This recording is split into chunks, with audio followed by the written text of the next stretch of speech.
Are you searching for the best in online black radio? Then go to blacktalkradionetwork.com, helping you filter through the noise. Real talk, black talk.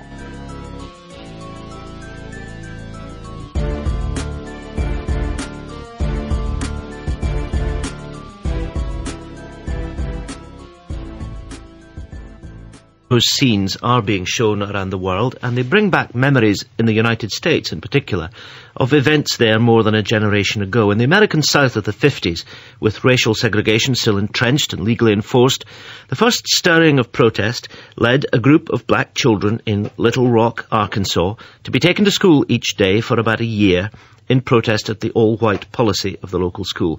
Now, they had to endure the taunts and jeers of white parents, and indeed the strong resistance of the authorities there at the time. Those images became very famous, and we tracked down two of those who were involved on opposite sides. Elizabeth Eckford was one of the children.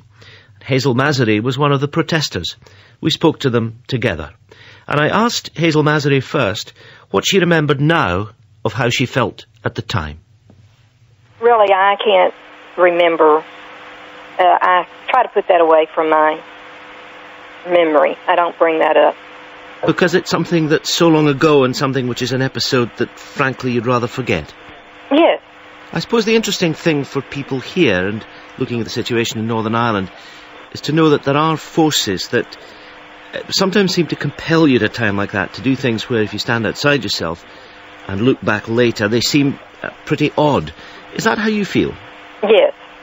That how could I have done that, or was that really me, or trying to understand what was going on then? Do you think you've managed to understand that for yourself and to sort of cope with it in your own mind? Social conditioning. Yes, and how does it lead you to think about protests like that? Do you think differently about them, having gone through that experience? I certainly wouldn't participate in anything like that ever again. Elizabeth Eckford, let me bring you in here. You were very young at the time, obviously. I was 15, almost 16. Now, remind us what it was like. There was one day when you, for example, had to walk to school quite alone. That was terrifying because it was unexpected, and it was the first time in my life I realized that there were adults who would knowingly, willingly, and intentionally try to hurt a child. What was the atmosphere like in your community at that time? Because clearly it was all part of that protest and the assertion of your rights against the prevailing segregationist culture of the time. How did you feel at the time? Well, for a long time, we only heard the segregationist voices. There were very, very few people within the civil community. The business community did not have leaders who came forward. The leaders of the segregationists were ministers, and some of them were attorneys. I don't think the people who were caught on film were ashamed, because the people around them approved of what they were doing. It's the consequences that the community felt sometime later that began to make people work for a change, because that kind of thing makes brands a community, made the name of Little Rock be a vile thing. And how long did it take you to recover from that experience? Over almost 40 years. Really? Yes. Even after the reforms of the 1960s had brought into being many of the things that you wanted, you still felt personally after that it was very difficult. It's not just that one day's experience, it's the experience of the whole school year. The thing that I find distressing is that there are so many people who their concern is how they were portrayed rather than really understanding what was going on, or even honestly confronting what happened.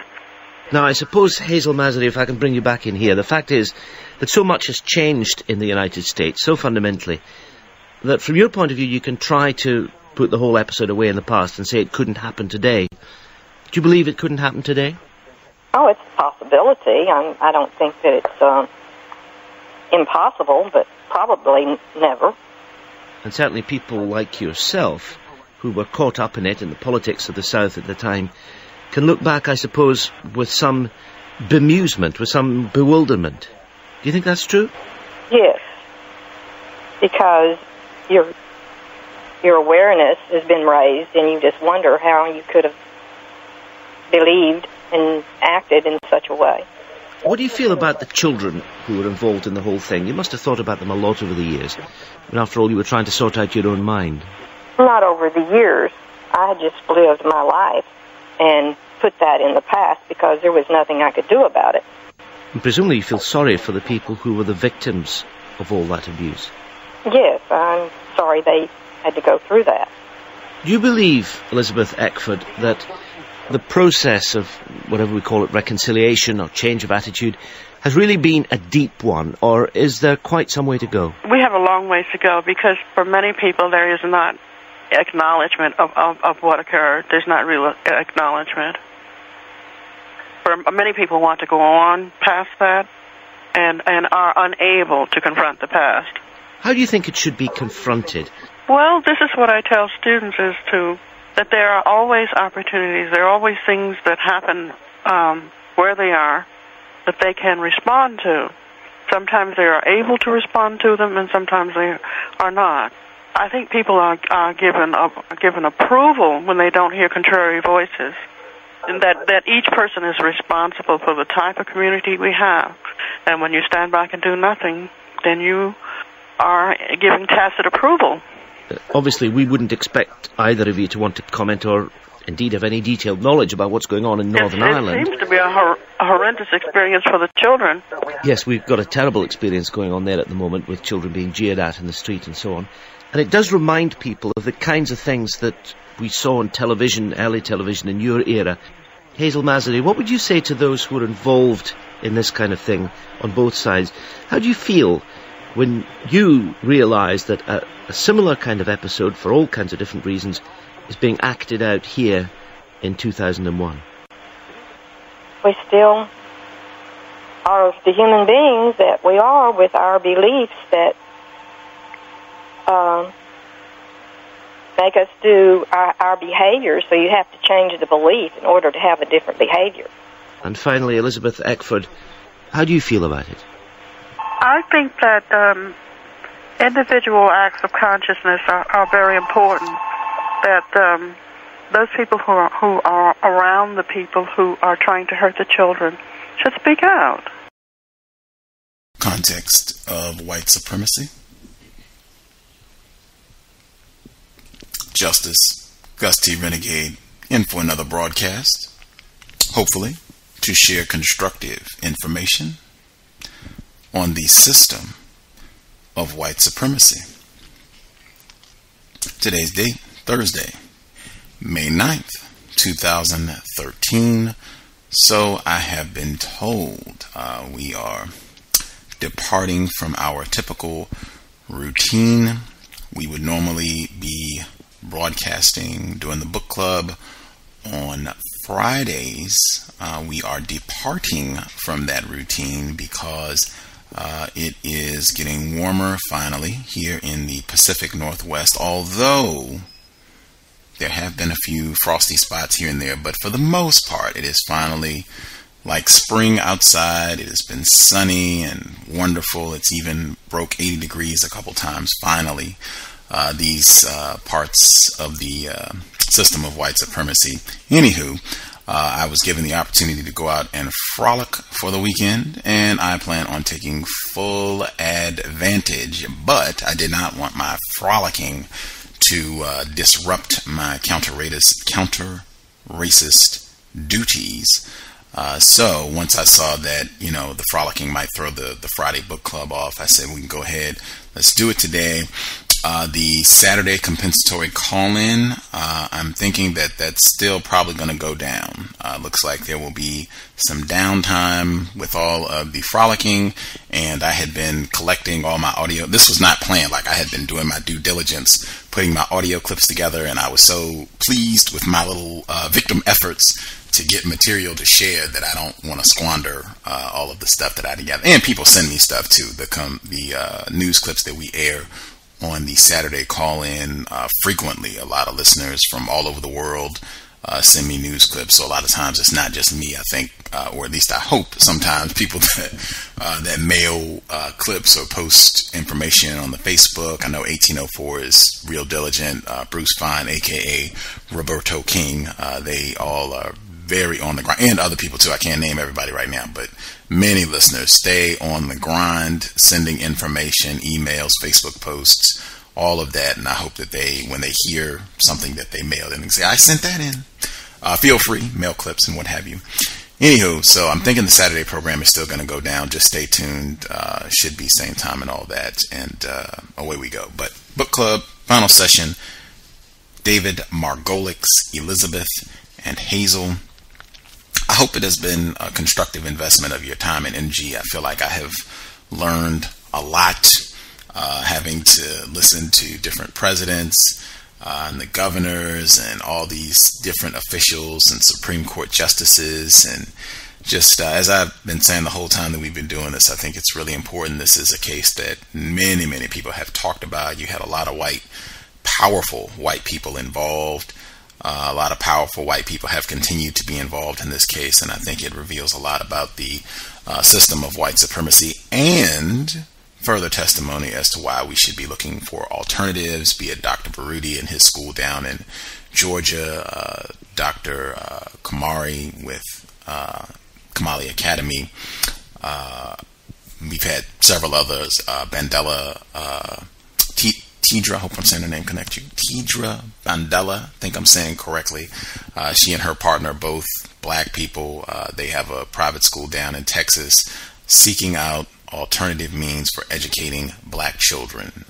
It did not just stop with the Little Rock Nine. This sort of abusive, terroristic behavior is the signature of racist education. We've done whole programs where we had people call in and they just got 5 minutes and talked about how they were terrorized under white supremacy education systems around the world. We filled up a whole 3-hour program. You can check it. It's in the archives, 2011, where we had people called in, and I don't even think that anybody went twice. I was trying to be a stickler about the time. We had that many people call in, and it filled up a 3-hour program with people just taking 5 minutes to tell one anecdote about their experience under white supremacy. So I hope you all will keep that in mind. I hope it has been constructive, and I hope folks had their votes together for the next book. We will be starting next Friday. I won't be frolicking that long, so we'll be ready to roll next Friday. If you have a book that you think we should do, unabridged audiobook, unabridged, thank you. But if you have suggestions, feel free. You can email. I would prefer email, untiljustice@gmail.com. Please don't spam me or sign me up to any groups. But if you have a suggestion, just shoot it to me. Let me know what book you think we should do next. We will get started. Quickly, the sound clip that you heard at the beginning of the program, that is from BBC Talk Radio. The title of the report is Recalling the Hatred of 1957. That was broadcast in 2001 when they spoke with Elizabeth Eckford, Hazel, Massery. Even that little segment of audio that you heard right there, I think is quite revealing. Particularly, I think that's the first time that I had actually heard Hazel speaking. I'd been reading this, that, and the other, but I don't think I'd seen any video of her, and that was the first time I heard her. Anywho, we will get to the audio. When we left off last week, Mr. Margolick, racist suspect, he had talked about some of the details of the breach in the quote-unquote friendship between Elizabeth and Hazel. He talked about how originally this white woman, she was going to be the one who was writing this book. She was the one, I thought, we talked about this last week, where it seemed like Elizabeth was resistant. She didn't want to do this. She had some suspicions about the whole project, but I think it said last week that Hazel and this white woman, they were kind of able to wear her down and get her to go ahead and agree. And then when this white woman, she had a divorce and she dropped the project, by that time, Elizabeth had more suspicions about Hazel and whether or not she was being honest, whether or not Hazel was continuing to practice racism. The friendship dissolved, and enter David Margolick, racist suspect. that's where we pick up this week. Audio segment number 1, Context of White Supremacy, Elizabeth and Hazel. Chapter 35.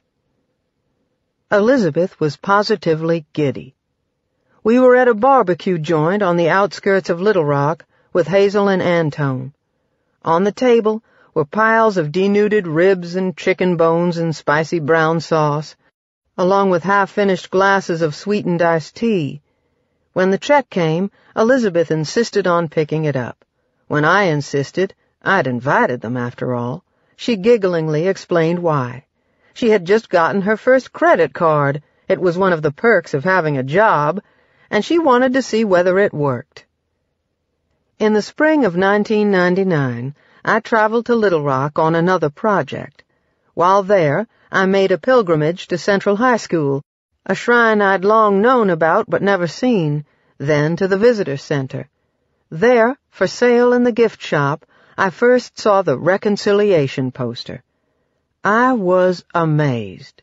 Could these iconic antagonists, people whose faces I well knew, really have made up?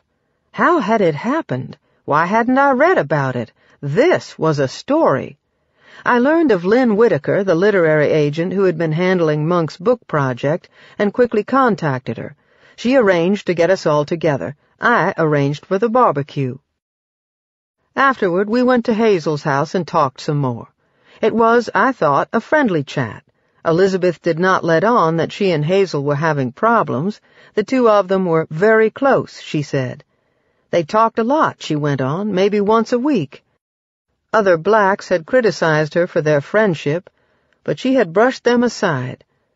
I tell them the questions they're asking are racist, that I choose my own friends, and that I believe she's sincere, she explained. Hazel was a bit more forthright about where things stood between them, but still oblique. I think she's still at times, we have a little, well, the honeymoon is over, and now we're getting to take out the garbage, she said. Our conversation continued at Doe's Eat Place, a Clinton hangout during his presidential campaigns. There, due to what I think was a misunderstanding, any chance that we would all work together, on an article, that is, I hadn't contemplated writing the sort of book Linda Monk had envisioned, evaporated. In their own ways, both Elizabeth and Hazel had been naive. It turns out I was, too. Most of Hazel's critics in white Little Rock, particularly whites who had attended Central, kept mum. Defending themselves, they had concluded, was a sucker's game. Why put themselves out there only to be dismissed as bigots? But sometimes their hostility broke through. That July, Hazel was treated to a letter in the Democrat Gazette. I read with interest another news item about Hazel Massery, the repentant harasser turned friend of Elizabeth Eckford, both students at Little Rock Central High School in 1957. When President Clinton and the national media used this tragedy for their own gain, I recall they also used Massery, who was more than anxious to publicly confess and repent of her past despicable sins. It is always good for one to repent of bad behavior, even if it is for notoriety and recognition. This lady was a member of a small minority of the student body who either did not listen to their parents or were never taught that everybody they met deserved politeness and courtesy. Like many others, I became Eckford's friend in 1957 in Miss McGalen's speech class at LRCHS. Not because she was black or for any publicity, but just because I liked her. The majority of us were fortunate enough to have learned that if you were in school with someone you did not want to befriend, you left them alone, you did not torment them. I applaud and compliment the vast majority of my classmates who 40 years later do not have to apologize to our 9 black classmates because we were good citizens then as now. I would like to tell the media, the president, and the country that the strength and stability of this nation are not headline grabbers like the president and Massery. In a couple of weeks, if you care to peek in on our 40th class reunion, you will find several people whose names you will recognize, not because they have ever made headlines apologizing for their sins, but because they have been good citizens who have contributed in a positive way to our culture. R. W. Ross Van Buren. Ross hadn't known Hazel in 1957, nor would he have, coming as he did from the other side of the tracks, but he was saying, in effect, that Hazel hadn't changed. Whatever she did strictly to get attention. Both Hazel and Elizabeth had been invited to the reunion Ross mentioned, and planned for a time to go together. That should be interesting, Hazel wrote in her journal. Characteristically, Elizabeth eventually opted out. Equally characteristically, Hazel did not. That was unwise. Many of the others on hand believed Hazel owed apologies not just to the Eckford 1 and the Little Rock 9, but to the class of 1959 500, the Central High School 2200, the Little Rock 100,000, and the Arkansas 2 million. She had sullied them all. Some were annoyed or indignant that she had shown up, and derisive, too. "She's the one who was in the picture," a woman at Hazel's table, who'd also admitted to being one of those who jumped out the window when the black students entered Central, explained with a laugh to a table mate. A man Hazel had known both from Central and from church looked poised to say something unpleasant, only to muzzle himself. All this galled Hazel. Everyone was acting as if only she had misbehaved.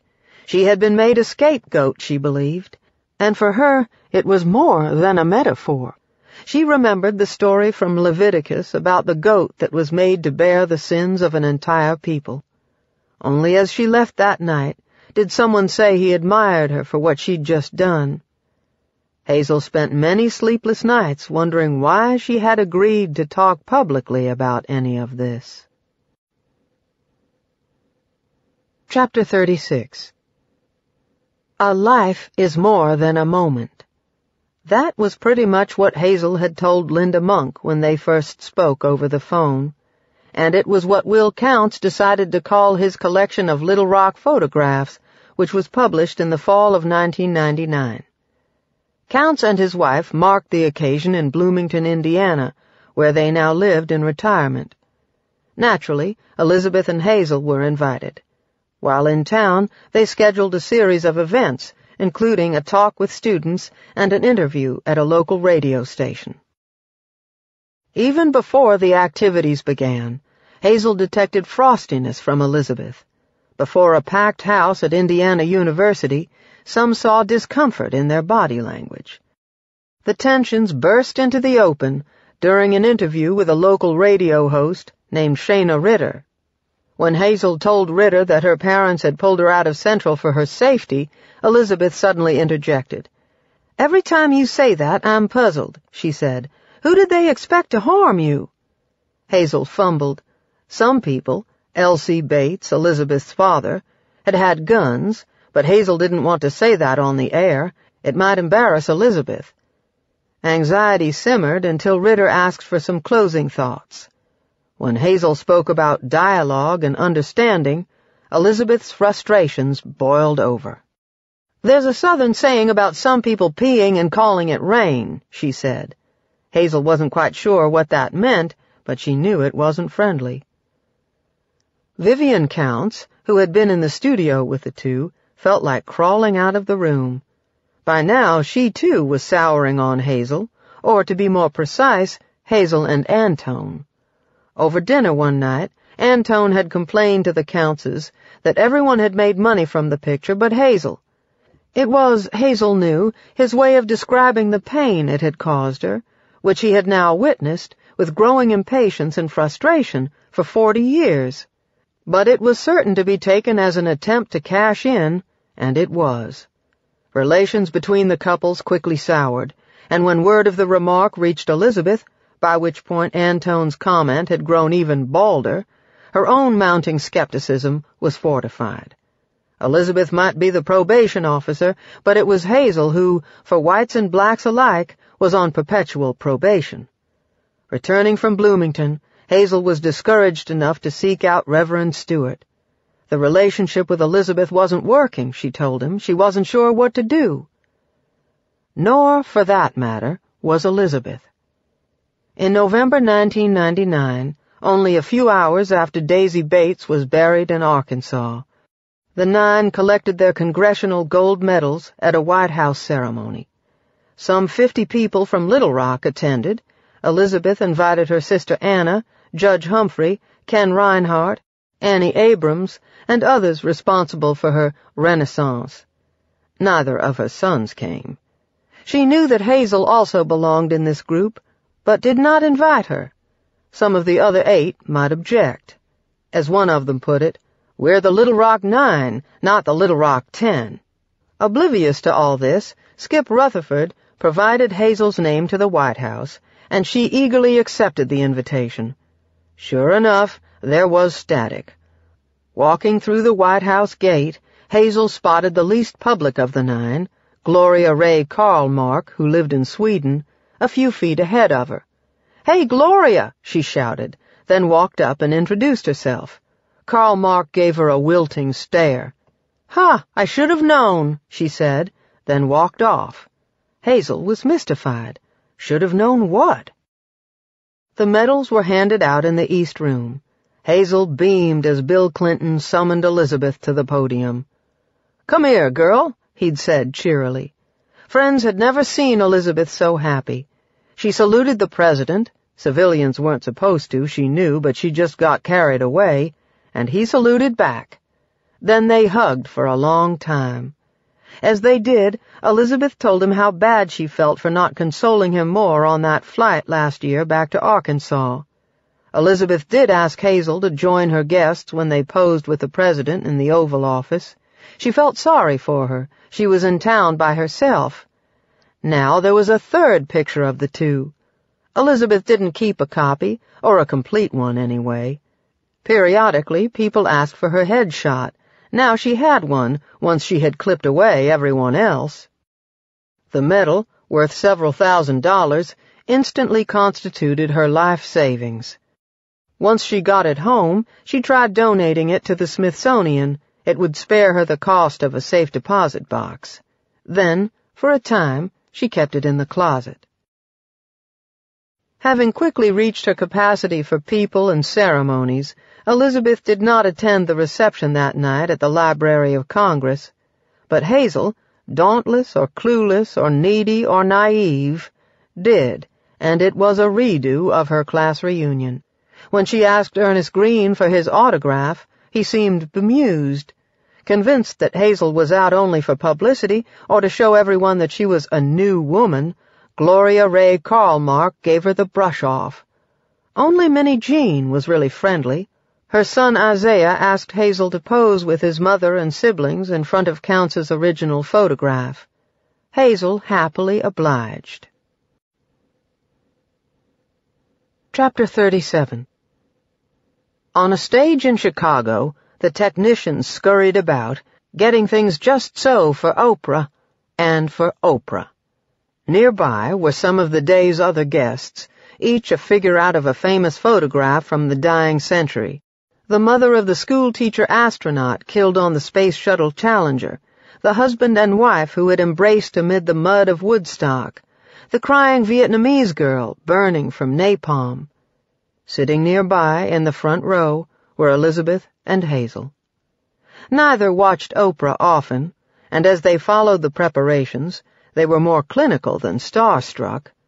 Hazel took note of how pampered Oprah was, with functionaries catering to her every whim. As for Elizabeth, she had never lost her seamstress's eye. The sleeves on Oprah's pale gray knit dress, she noted, were a bit too tight for her arms. With a book deal still in the offing, the two had agreed to go on the show.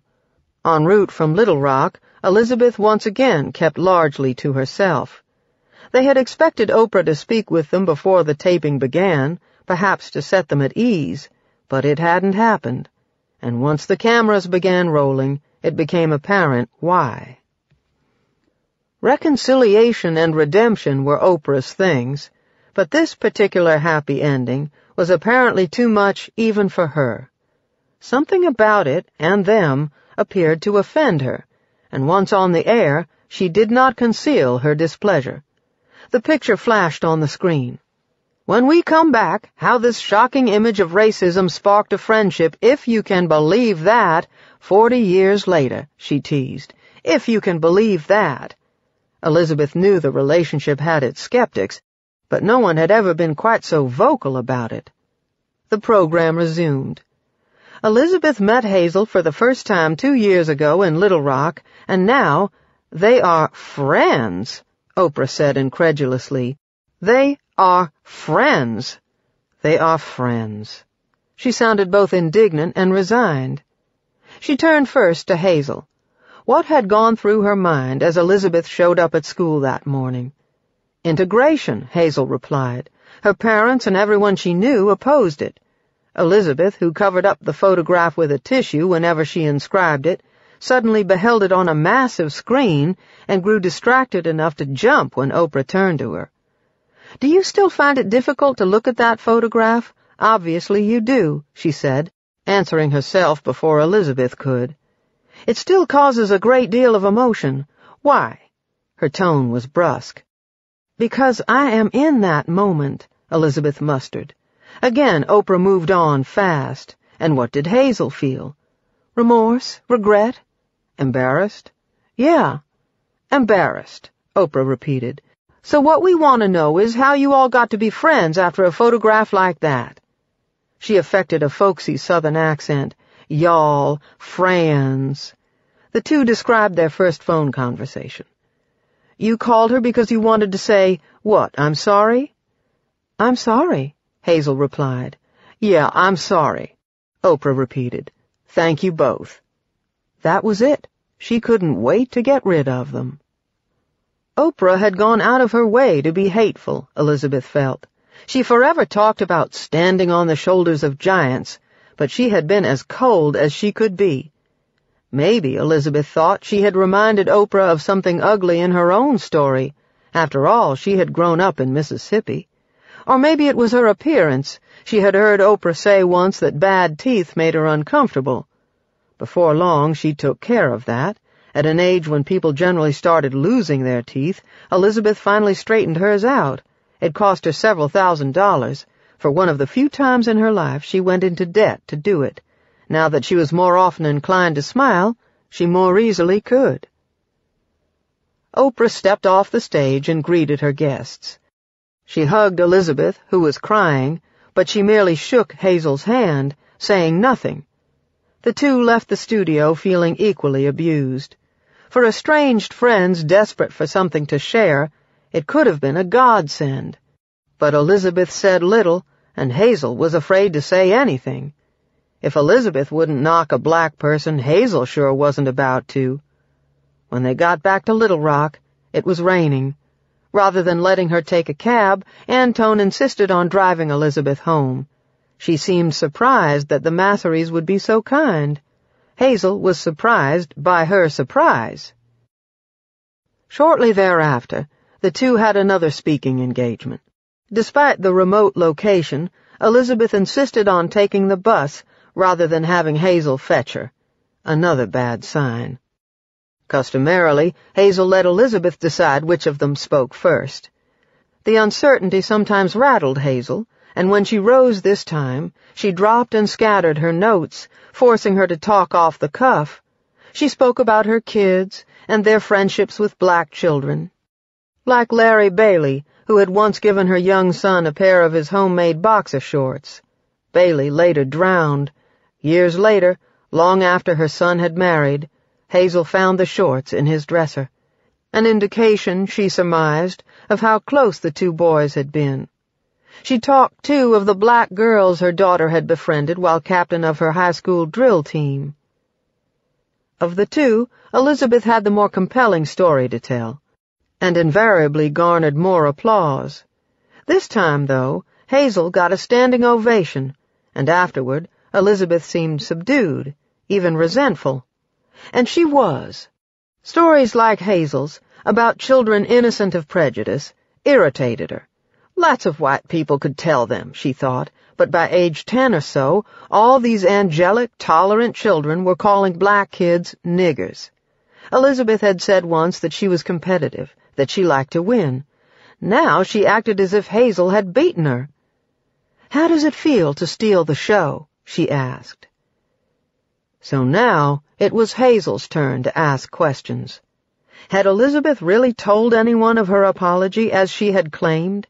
Had she ever really wanted to protect her, or did she too prefer to preserve her as a boogie woman? Why was she forever impugning her motives? Why was she so determined to prove that she was a bad person? Why did she look so unhappy in all of the pictures of the two of them together? Maybe Elizabeth was sending her a message, the same message young Elizabeth had sent Grace Lorch, that she didn't need or want her. Maybe she was telling her, too, to get off the bus. Chapter 38.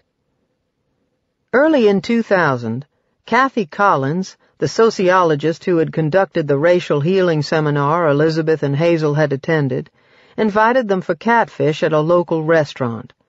Collins planned to write her dissertation on the two of them and wanted to discuss the project. She had picked up no bad vibes that evening, but Elizabeth had. Hazel seemed very much on edge. Her instincts were sound. Hazel had had enough. From one of the self-help books she had taken out of the library, Hazel had learned that before making any crucial decision, Benjamin Franklin had always prepared a chart, listing the arguments, pro and con. So, sitting on her bed, yellow legal pad in hand, Hazel did just that. "Do I want to continue to participate with Elizabeth in presentations, a book, Kathy Collins, Ph.D., etc.?" she'd written on top of the first page. She then drew a line down the middle with why on one side and why not on the other. She started with the why nots. 1. The prejudice I have encountered in the past 2 years from blacks plus whites. A. She just wants attention and to write a book.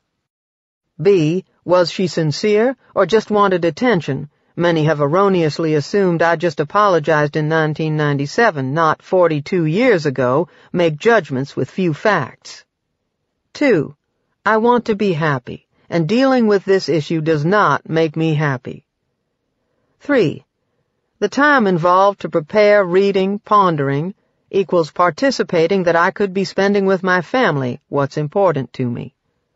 4. Lack of common goal with Elizabeth. A.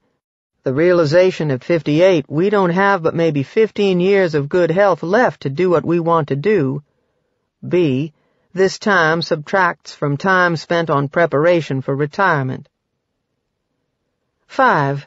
E.E.'s attitude from the beginning, don't make too much of this picture. She had her mind made up from the beginning to create a negative outcome. Will counts. Plus, the book would not have a happy ending. How could she know, unless she was determined for it to be so? Plus, she has no hope. Her hateful behavior toward me in Indiana and Chicago. The sour look, picture, as if a smile or to be happy would betray the suffering of a victim. I want to lead. How does it feel to steal the show? Pissing and calling it rain. Snatching the microphone both times. 6. I do this by choice. I don't have to. 7. If there is no hope, why bother? That filled 4 pages. Then she turned to the why side of the ledger, and she could think of nothing to write. There were reasons, of course, but she had become too embittered to see them. So now she made another call to Elizabeth. Like the first one, it didn't last long. It didn't have to. She just said she didn't want to do any more programs together. As she remembered it, Elizabeth was surprised. "Oh, was I rude?" she asked. Hazel said nothing. She felt Elizabeth already knew the answer. Having effectively engineered the breakup, Elizabeth didn't object when Hazel completed it. Hazel took down the reconciliation poster, which she had framed and hung in her library. Elizabeth had also gotten one, but had long ago given it away. She also concocted an alibi in case anyone asked for an explanation. She would blame it on her family, hinting they were unhappy with what she'd been doing. Better even, she concluded, for people to think her marriage was shaky, or that her husband and children were intolerant, than to be labeled a racist yet again. At the very moment of their rupture, there emerged two more traits they shared. Each was proud and stubborn. With neither prepared to pick up the phone, the break became more complete than either had probably imagined or intended. Not only would they do no more programs together, they would no longer see each other. Quietly, unceremoniously, their great experiment in racial rapprochement was over. This time, there were no stories, no pictures, no posters. In fact, almost no one noticed. In the next couple of years, Collins interviewed various movers and shakers around town for her dissertation. Repeatedly, they praised a relationship that was, in fact, defunct. Oddly, among those saluting their friendship was Elizabeth. Hazel, she told Collins, had helped give her a new life, and she was glad they'd met. But such thoughts were interred in an academic paper. Hazel never saw them. The few people who knew about the rupture came up with their own post-mortems. To Collins and Monk, Elizabeth and Hazel wanted fundamentally different things. Elizabeth sought to focus on the past, Hazel on the future. Both were necessary. Neither sufficed. To Annie Abrams, Elizabeth's sin was that she was not Nelson Mandela. Mandela's uncanny ability to move on had been nurtured by decades of leadership and activism, experiences Elizabeth had never had, and, given her mental makeup, never could have had. She had Mandela's intelligence, but neither his wisdom nor his magnanimity. As for Hazel, Abrams believed she had been thrown into a situation for which she was utterly unprepared, exploited by people who turned her into a symbol, then dropped her as things got tough. All this was a pity. How many pairs of people have such extraordinary symbolic potential? The two, unfortunately, just didn't get along, said Skip Rutherford. To Vivian Counts, the hurdles Hazel faced were simply insurmountable. It's hard to say I was wrong, I was a racist, I'm so sorry, I wish I had never done it. And she had to say it over and over and over, she said. She couldn't take it anymore because no one believed her. People look at that photo and they can't believe the person in it can change. Chapter 39. Hazel didn't have much time to miss Elizabeth. Among other things, she was busy with her new great-granddaughter. But relationships of such intensity don't just die. More than a year after they'd last seen one another, Hazel was trying to patch things up. Only once in her life had she ever flown anywhere by herself, and never before had she set foot in New England. But in September 2001, she hopped on a plane to Hartford, then headed by car to Sheffield, Massachusetts. That was where the Option Institute, an organization she had learned of through her self-help explorations, held week-long workshops. The group, founded by a man named Barry Neal Kaufman, posited that through sheer will, one could improve one's destiny. The hilly wooded terrain en route reminded her of rural Arkansas, though in New England there were fewer rusted automobiles strewn about. Coretta Scott King had endorsed the program, and Hazel hoped that maybe she or Kaufman could reach out to Elizabeth and revive their relationship. Maybe Elizabeth could come back with her at some point, she thought, and Kaufman could mediate. She brought the poster with her and was set to meet Kaufman on September 12th. But first came September 11th. Alone in a remote place, without televisions and with only spotty cell phone coverage, Hazel grew so frightened by the events of that day that she called Elizabeth, and the two spoke briefly. She also called Antone, who promptly drove up nearly non-stop from Little Rock to retrieve her. She and Kaufman never did meet. Less than a month later, Hazel and Elizabeth spoke again. This time it was Elizabeth calling to report that Will Counts, who had been battling cancer, had died. Elizabeth went to his memorial service in Bloomington. The picture of her and Hazel hung alongside other Count's photographs in an anteroom of the church. Dozens of Count's disciples attended.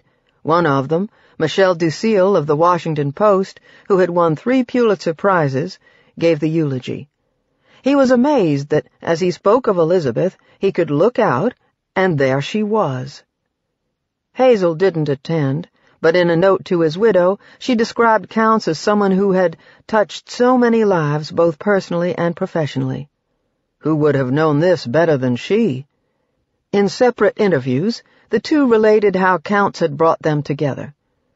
"In no time we were old friends," Hazel told one reporter, revealing nothing about what had happened since. Elizabeth and Hazel had communicated for the last time. But it was not the last time one of them tried. Chapter 40.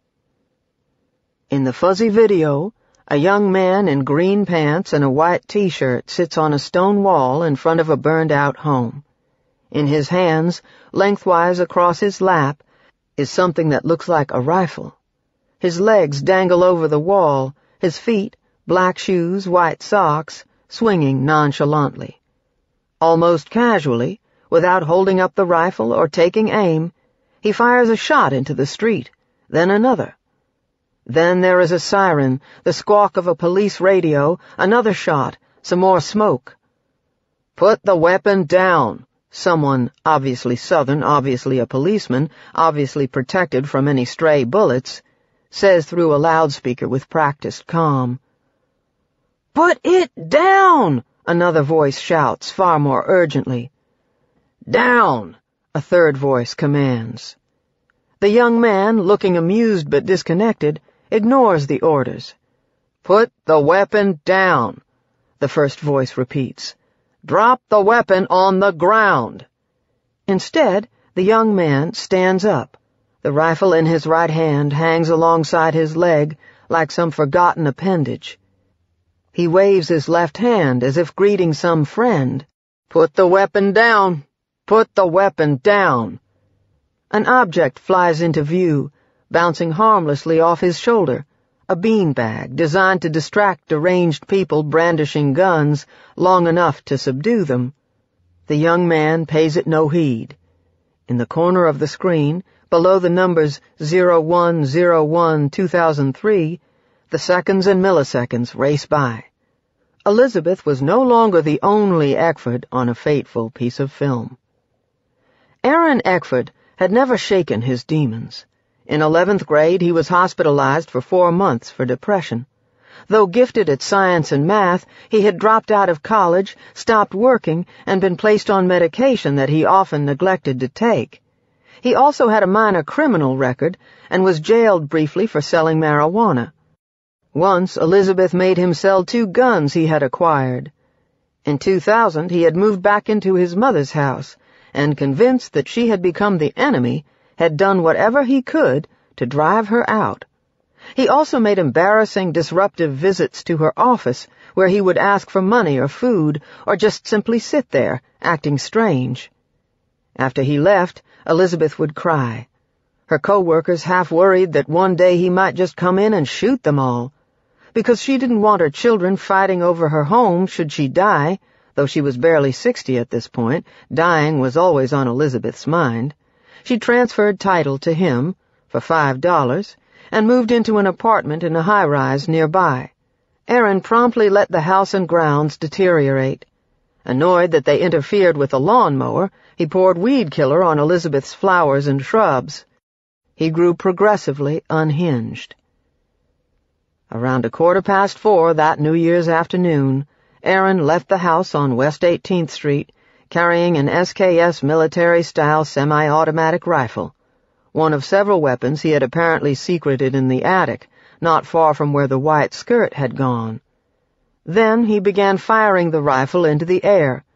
The Little Rock police soon caught up with him, about 6 blocks away. Oblivious to the orders, Aaron repositioned himself within the stone steps.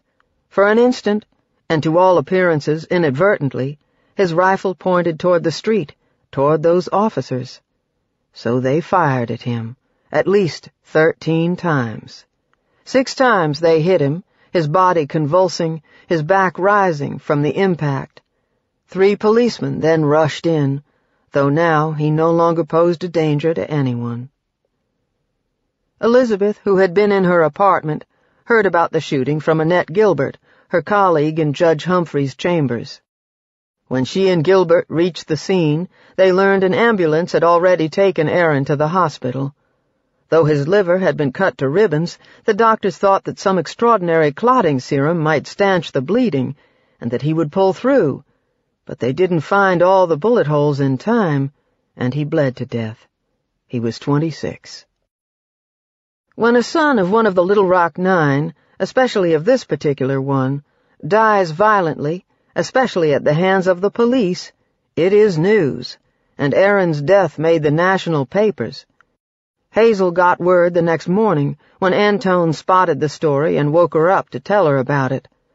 The two sat on the edge of their bed, crying. How, Hazel worried, would Elizabeth respond? Would she simply unravel? After lunch, they drove to Elizabeth's building. Told she wasn't there, Hazel wrote out a short note saying they'd been by and how sorry they were. The woman on duty promised to give it to Elizabeth. Hazel considered attending the funeral, but 3 years had passed since she had last seen Elizabeth, and she wasn't sure she'd be welcome. Besides, she feared it would turn into some kind of political rally, the sort of thing where the Reverend Al Sharpton or some other rabble-rouser might appear. Instead, she and her husband sent a more conventional card, which this time they simply signed. Among others sending condolences was Lee Lorch. The night before the funeral, there were visiting hours at the mortuary, to which Aaron, his shattered jaw patched up by the embalmer, had been taken. The editor of the Arkansas Times, Max Brantley, went, partly to pay his respects, partly for fear that if he didn't, no other whites would. In fact, so many people came to the funeral at Judge Humphrey's church that some were consigned to an overflow room. Aaron's father recited one of his poems, and Elizabeth read the familiar passage from Ecclesiastes. To everything there is a season. Because Elizabeth wanted no loud gospel music, Minnie Jean's sister, Phyllis Brown, made other selections. Some protest songs, some numbers by the a cappella group Sweet Honey in the Rock. Aaron's cousin Jackie Johnson sang the Lord's Prayer. Even in the church there was anger and resentment over Elizabeth's refusal to turn Aaron's case into a cause, to claim police misconduct and sue the city. But Elizabeth believed Aaron had wanted to die. Suicide by cop, she called it. Thanking Vivian Counts for her note, Elizabeth acknowledged deriving comfort from what was, for her, an unlikely source. I know that I do not bear this burden alone, she wrote. Last summer, for no reason at all, I surrendered to God. There was no precipitating event, yet there was a need that could only be filled by prayer. But the handwritten note Hazel and Antone left for her was never delivered, and when Elizabeth received their bare card with nothing on it but their names, she was deeply hurt. A breach that was already approaching irreparability was now deepened by yet another misunderstanding. Friends feared that Aaron's death might finally tip Elizabeth over the edge. Instead, she seemed to draw strength from it. For one thing, it prompted her to move back into her house. Now it was in need of a renaissance. Calvin had been living in it, and it had fallen into even further disrepair. The kitchen counter was burned, and because he had begun raising puppies inside, part of the floor had rotted, and a carpet needed to be replaced. Slowly, Elizabeth began bringing it back to life. She started by dumping a couple of loads of loam on the front lawn and planting new shrubs and bulbs. Blossoms began to reappear.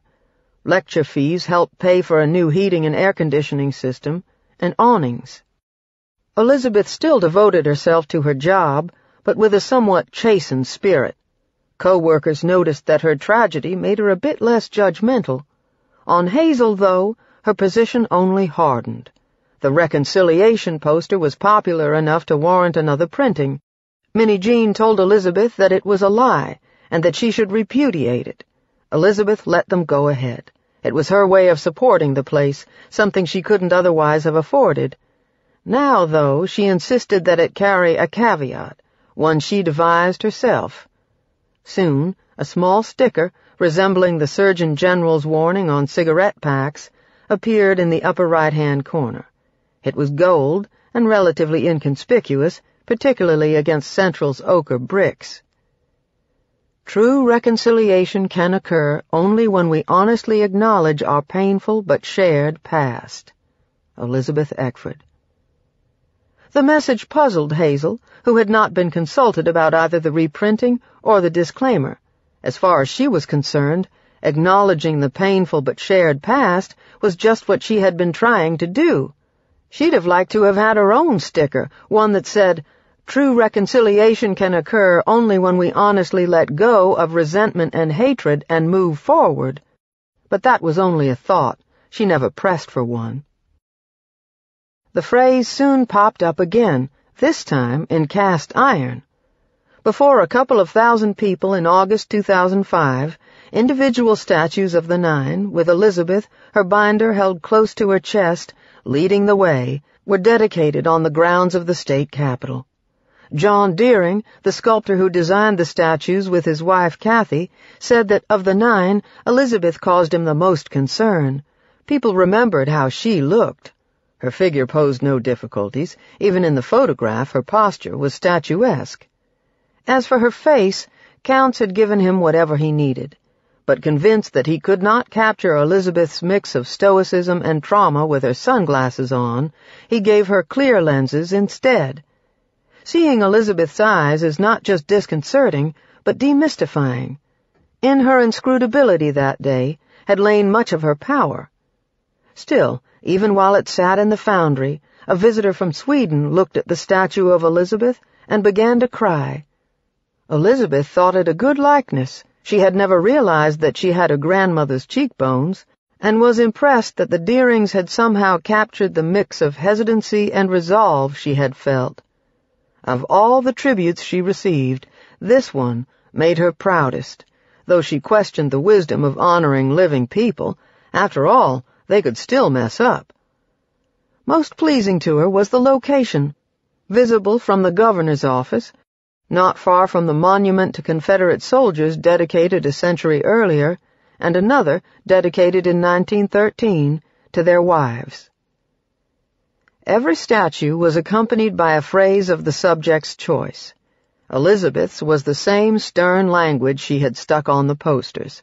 Thus, even on the Capitol grounds, Hazel was still alongside her. Otherwise, the topic of Hazel didn't come up often, and when it did, Elizabeth was dismissive. A journalist named Amanda Robb, writing on forgiveness for Oprah magazine, asked Elizabeth how she had been able to forgive Hazel. Elizabeth gave her the name of her antidepressant. Context of White Supremacy. The number to dial is 760-569-7676, code 564-943#. Press *6 if you would like to participate. Number again, 760-569-7676, and the code is 564-943#. Press *6 if you would like to participate. One more section to go and we will be done. I was just thinking it's been a year since we've been doing the book club. I think we started this in May of 2012. Yurugu, Dr. Maremba Ani, which I thought was excellent book choice to begin with, but we started off with that. We did Toni Morrison's The Buddhist Eye. We did Dr. William Pierce, the Turner Diaries. We did President Barack Obama's Dreams from My Father, George Orwell, 1984, Melba Patilla Beals, Warriors Don't Cry, now David Margolick, Elizabeth, and Hazel. I think we did all audiobooks except one. I think we actually did the reading. I did the reading, and I think some of the other listeners, but yeah, we actually did the physical reading for that, and then the rest of them audiobooks. So we've covered quite a bit of ground. Looking forward to doing more, finishing this one up, moving forward with the material for next week. The section from this week, first segment of audio from this week, I took a couple notes. I guess I'll read footnotes. I'll keep my eye out. Folks want to participate. I know we threw people off going out of schedule doing the book club on Thursday instead of Friday, but I thought it would be better to do it a day early than at worst. The people who, were looking forward to doing it tomorrow and participating, then the archive will be there. If you tune in tomorrow for the program, the archive will be waiting. You can tune in and just listen and save your commentary. We'll maybe have the Saturday program. I think it's likely we'll have the Saturday program, so you can share any feedback there. There were a couple footnotes that stood out. I'll share those first, and then I'll share a few of the observations that I had on the first segment from this week. This footnote is from chapter 40. Yes, chapter 40. Okay. When they're talking about Elizabeth, and if you all remember when Grace Lorch, she was the white woman who helped get Elizabeth on the bus to get away from the racist mobs when they attempted to go to school. The footnote reads, I told Grace Lorch's husband, then in his 90s, that Elizabeth considered his late wife a provocateur. Surely Elizabeth had not felt that way at the time, he theorized. Such bitterness was the result of a hard-lived life. Tortured by his reaction, Elizabeth conceded that perhaps she had judged Grace Lorch too harshly. I thought that was important. I see, that's why I said for me, this book, it really stimulated my brain computer. Just really paying attention to knowing that this is a white writer talking about this subject matter. You have just in this little footnote, right in that paragraph, where Elizabeth, she's suspicious of this white woman who has been labeled a communist. They've moved around and done all this, protesting and quote unquote activist work. And Elizabeth is suspicious and thinking, maybe she's one of the people that, is just out here to stir up trouble and get involved and go rabble. I think they were going around and trying to do work with the NAACP as well. I think he talked about that earlier in the book, where I think they were, I think it was Thurgood Marshall had told them, I'm going to scroll back in the book and find it while I'm waiting see if other folks want to share. But I remember it was earlier in the book where they were talking about how some of the black people in the NAACP had rebuffed the Lorches because they were suspicious of them, and they, as I said, they had been labeled as communists and members of the NAACP.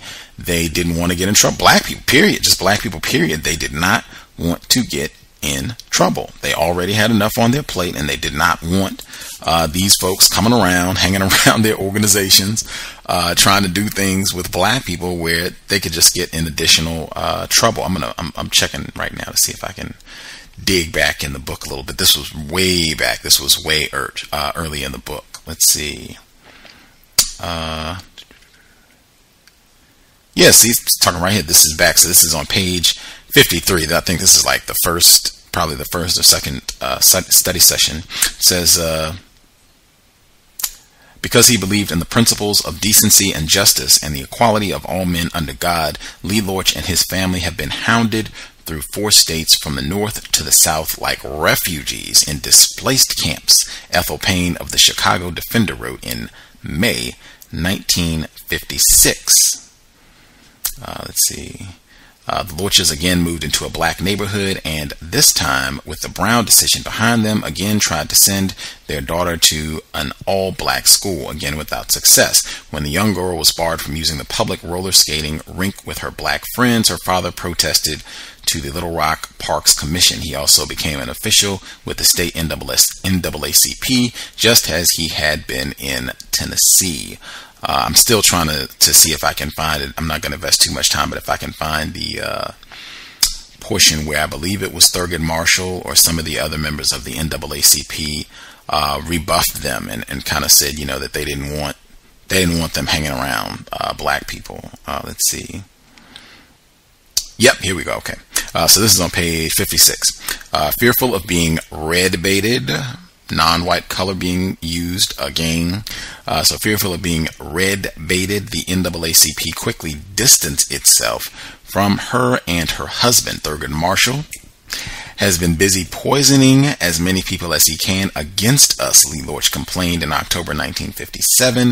The following month, the group's Field Secretary Clarence Laws made the ostracism official. The best contribution you could make to the cause of full citizenship for Negroes in Arkansas at this time would be to terminate in writing your affiliation with the Little Rock branch NAACP, he told Lee Lorch. That's what I thought. And I don't see anything incorrect about that. And to me, it even stood out that David Margolick, it's like he goes to this white in his 90s, right? Goes and says that, do you know that she thought that your wife was some sort of agent, some sort of provocateur? For him to be like, oh, and then for him the response, oh, she's just had a tough life, and I'm sure she didn't really think that way. And then he goes to tell Elizabeth this, and oh my gosh, I can't believe it. And oh, maybe I judged them harshly. I mean, to me, that just, in addition to everything else in the book, that is how the use of words, how white people, I think, can manipulate the emotions. Now, everything that he said could be accurate, right? Maybe the Lorches, maybe they weren't provocateurs, right? Maybe they were trying to do something correct. That's possible. Even if that is the case, I see as a victim of white supremacy how, on a regular basis, one of the chief objectives in this system is to have us identify with white people. We have talked all the time about John Brown. You have heard black guests come on this program and sing hymns of praise to John Brown and Timothy Wise and any other white person. Glory be to this white person who is definitely not racist and who is the best thing that ever walked on the planet Earth. Oh, why do we have Jesus why do we need Jesus if we got Timothy Wise or Lee Lorch or John Brown? Fill in the white person. It's real important. I think white people, they know it is extraordinarily valuable. It's almost a part of our contaminated by white supremacy DNA to long for that white person that is not racist, to be seeking out that person. That's why I think it's critical. Dr. Barbara Trepanier, people laughed and I think that's a more well-known program that we did. But one of the key things that she said that is truthful, that I agree with, that I think should be repeated and thought about, she says that one of the big reasons we have not solved the problem of racism, white supremacy, is thinking that there are some white people that are not racist. That has really retarded our effort. And I think that's where we should be. I think for Elizabeth, and I think you can see it in both of these examples with how Elizabeth, when she has a moment of suspicion for Miss Lorch and when she's suspicious of Hazel down the line, right? And even this whole book project, the way that David Margolick writes about it. And in that aspect, I like that it's a white female narrator, because that helps me to keep in mind this is the voice of a white person who wrote this book. It really helps me to keep that in mind, that I should be thinking a racist wrote this book. How is this book being written to advance the system of racism, white supremacy? That's kind of the way I process it in my brain computer. I do see, I think this is B More. B More, your line should be open. Is that you? Peace, can I be heard? Yes, ma'am. Okay, peace, Gus, and all the other listeners. Yeah, I have to also keep in mind that this is a white author. But I'll start by saying we all suspected that Hazel did it, in a sense, for attention, that she apologized for attention. And I see that in the book, that even white and non-whites were thinking she was doing it for attention. And then her husband said something about her not getting paid for a picture, I believe, that they were in, or something like that. So, I don't know, that was just a little bit more evidence that she was doing it for another reason other than just being genuinely sorry. And then her wanting to be everywhere where the Little Rock 9 is. I believe the victim said something about, we're not Little Rock 10, we're just the 9 or whatever, because she wanted to accompany them wherever they went. So that stood out to me. Another thing that stood out was Oprah's response. I don't really know. I mean, I know why it stood out, but to me it's like Elizabeth couldn't understand why Oprah was so cold or whatever. I think they called her cold, or said her response was cold. And then it stuck out to me that they said the white author said they felt equally abused. And then Hazel goes on to say she didn't want to knock a black person because Elizabeth didn't, or something like that. So I don't know, I took note of that. And then it also stood out to me how Hazel talked about her children's quote-unquote black friends. And she goes on to tell this story about how her white son, of course, saved these homemade boxers from a black boy or something like that. And even after the boy died, she found him in his dresser. Like, I was just like, that's what they do. They just try to say, oh, I'm not racist. My friends are black, or my spouse is black, as if that makes them any less racist. What else? Oh, another thing that stood out is Hazel, when she started basically not wanting to do the programs and the books and things like that. She was saying one of her reasons is because she was getting prejudice from blacks and whites. I took note of that. And just her pros and cons. She said she had lack of common goals with Elizabeth. Basically, they only had like 15 more years to live, and she felt like she needed to do better things and stuff like that. So I took note of her pros and cons. And then the last thing I touch on is just hearing about Elizabeth's son's death. Again, I had to keep in mind this is a white author, because I was just thinking this is probably not how it happened, with the countless numbers of victims who get shot down for not even having a gun, or not even pointing the gun, even pointing the gun towards police. I was just thinking that I don't really think they said that many times. Put the gun down, put the gun down. They probably just got there and shot him immediately. I mean, no telling. He can't speak for himself, so yeah. I just had to keep in mind that this is a white writer. But that's all for now. I want to see if I can find the video footage. Like, it seemed like this happened a little bit before. It got to, where you have just everything is on video. But I wanted to see if I could track that down. If this, if as he said, this happened on video, and there's footage of this somewhere, I would like to see that.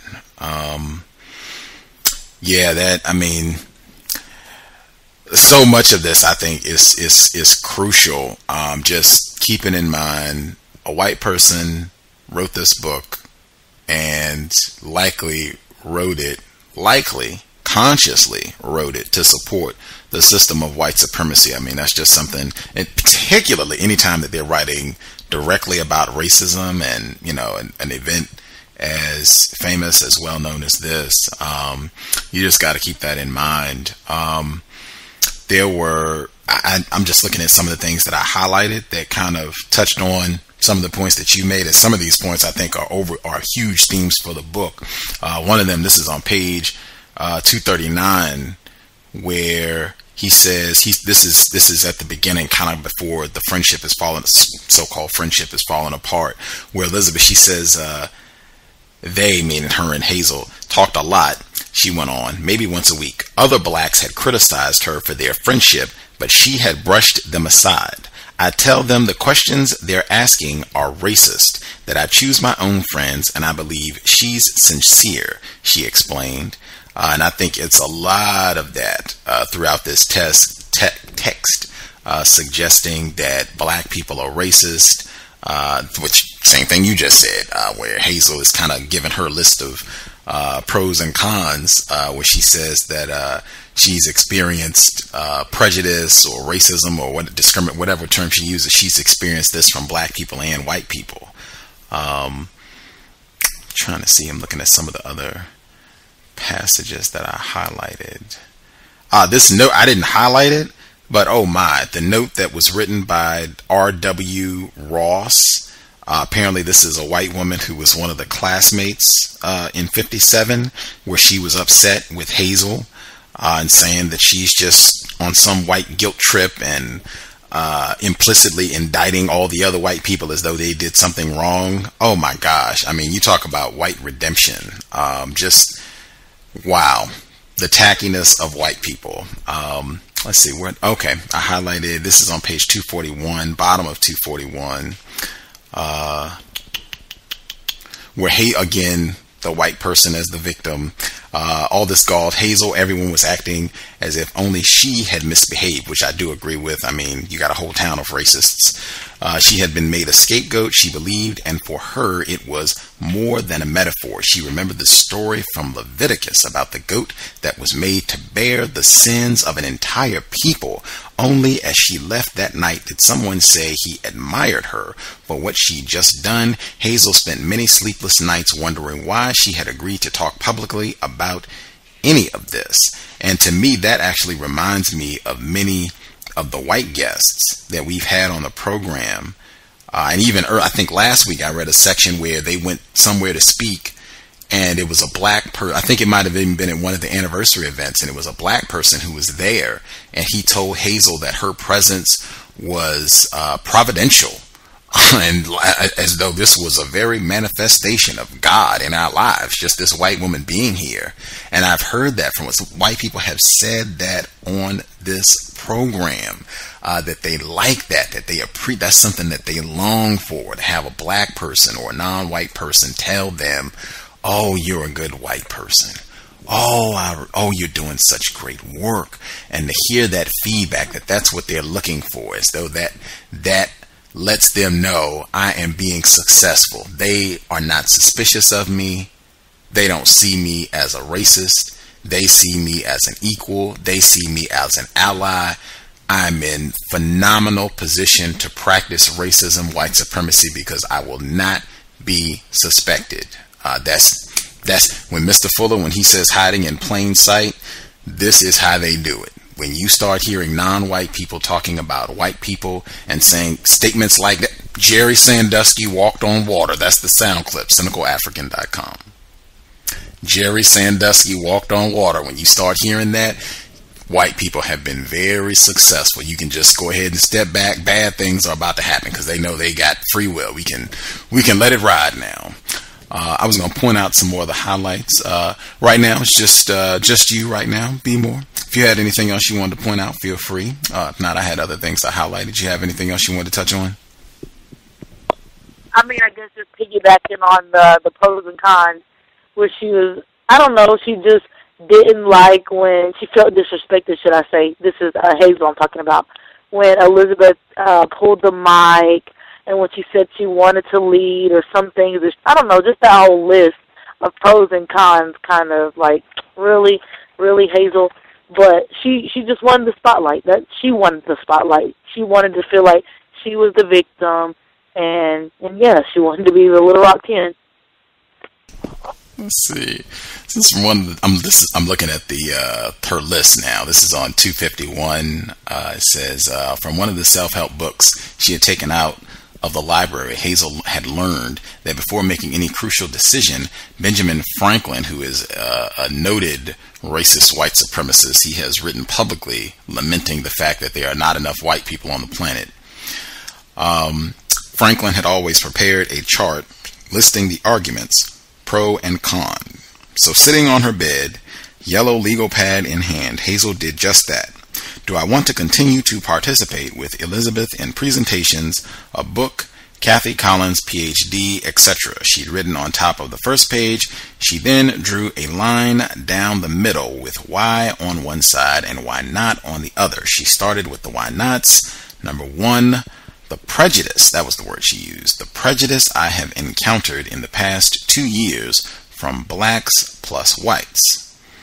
A, she just wants attention and to write a book. I guess that's what people are thinking about her. B, she was sincere or just wanted attention. Many have erroneously assumed I just apologized in 1997, not 42 years ago. Make judgments with few facts. 2, I want to be happy and dealing with this issue does not make me happy. 3, the time involved to prepare, reading, pondering equals participating that I could be spending with my family. What's important to me? I've heard Mr. Fuller talk about that one a lot in saying that he has heard many white people. In fact, White Like Me, if you want a book or a film to watch on racism, that is phenomenal. It's older. It came out in the 60s, but it's phenomenal. It's phenomenal. In fact, I even made an error. That's Timothy Wise's book. It's Black Like Me. That's the film book, Black Like Me. It is phenomenal. It's about a white person who blackens up, goes down south in the 60s and experiences all sorts of trifling terroristic behavior. He can't even do it. I think he originally planned to do this for like a month or something, a longer period of time, and he can only last like 10 days or something. He has to quit, and he goes and just finds some rich white person that he knows and hides out in their house until his skin lightens back up so that he can be white again and go back out into the world. But it is an incredible example of when Mr. Fuller says for white people, them saying, well, hey, I practiced counter-racism, or I was an ally, and I gave money, and I bought 1,000 copies of the code book and gave it out to black people, and I did that for 5 years, and I'm tired now, and I don't want to do this anymore. That doesn't cut it. That does not cut it at all. And the moment that if you are a white person, the moment that you put that bucket down, that right there, act of racism, white supremacy, whatever it is that you're doing, the moment that you decide that you stop, you can't do this anymore, it's other things you could be doing with your time and energy, you'd rather be hanging out with your racist family members or whatever. At that moment, that right there, act of racism. Let's see her list. She continues. She says, what's important to me? Number 4, lack of common goal with Elizabeth. A, the realization at 58 we don't have but maybe 15 years of good health left to do what we want to do. B, this time subtracts from time spent on preparation for retirement. Now, really, I think that could probably all go back in the same thing, making up extra reasons, but whatever. Number 5, Elizabeth's attitude from the beginning, don't make too much of this picture. She had her mind made up from the beginning to create a negative outcome. Will counts the person who took the photograph. Plus, the book will not have a happy ending. How could she know unless she was determined for it to be so? Plus, she has no hope, meaning Elizabeth.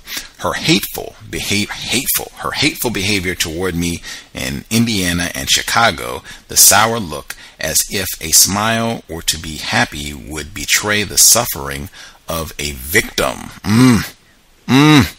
That right there is staggering. Let me read that again just to make sure you all heard that.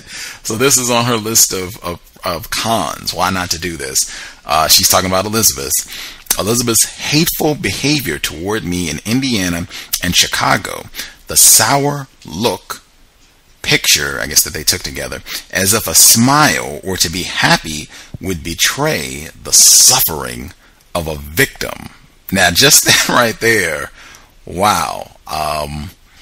And I feel like that, I've heard that frequently, white people being upset when black people are not smiling and being chipper. I think Mr. Williams, he has an audio recording on the Counter Racism Radio Network where it's a black male, and he says that the white people on the job, they got upset because the black people there were being serious. White people on the job got upset because the black employees were being serious. They weren't laughing it up and telling jokes and hee-hawing out in the hallway.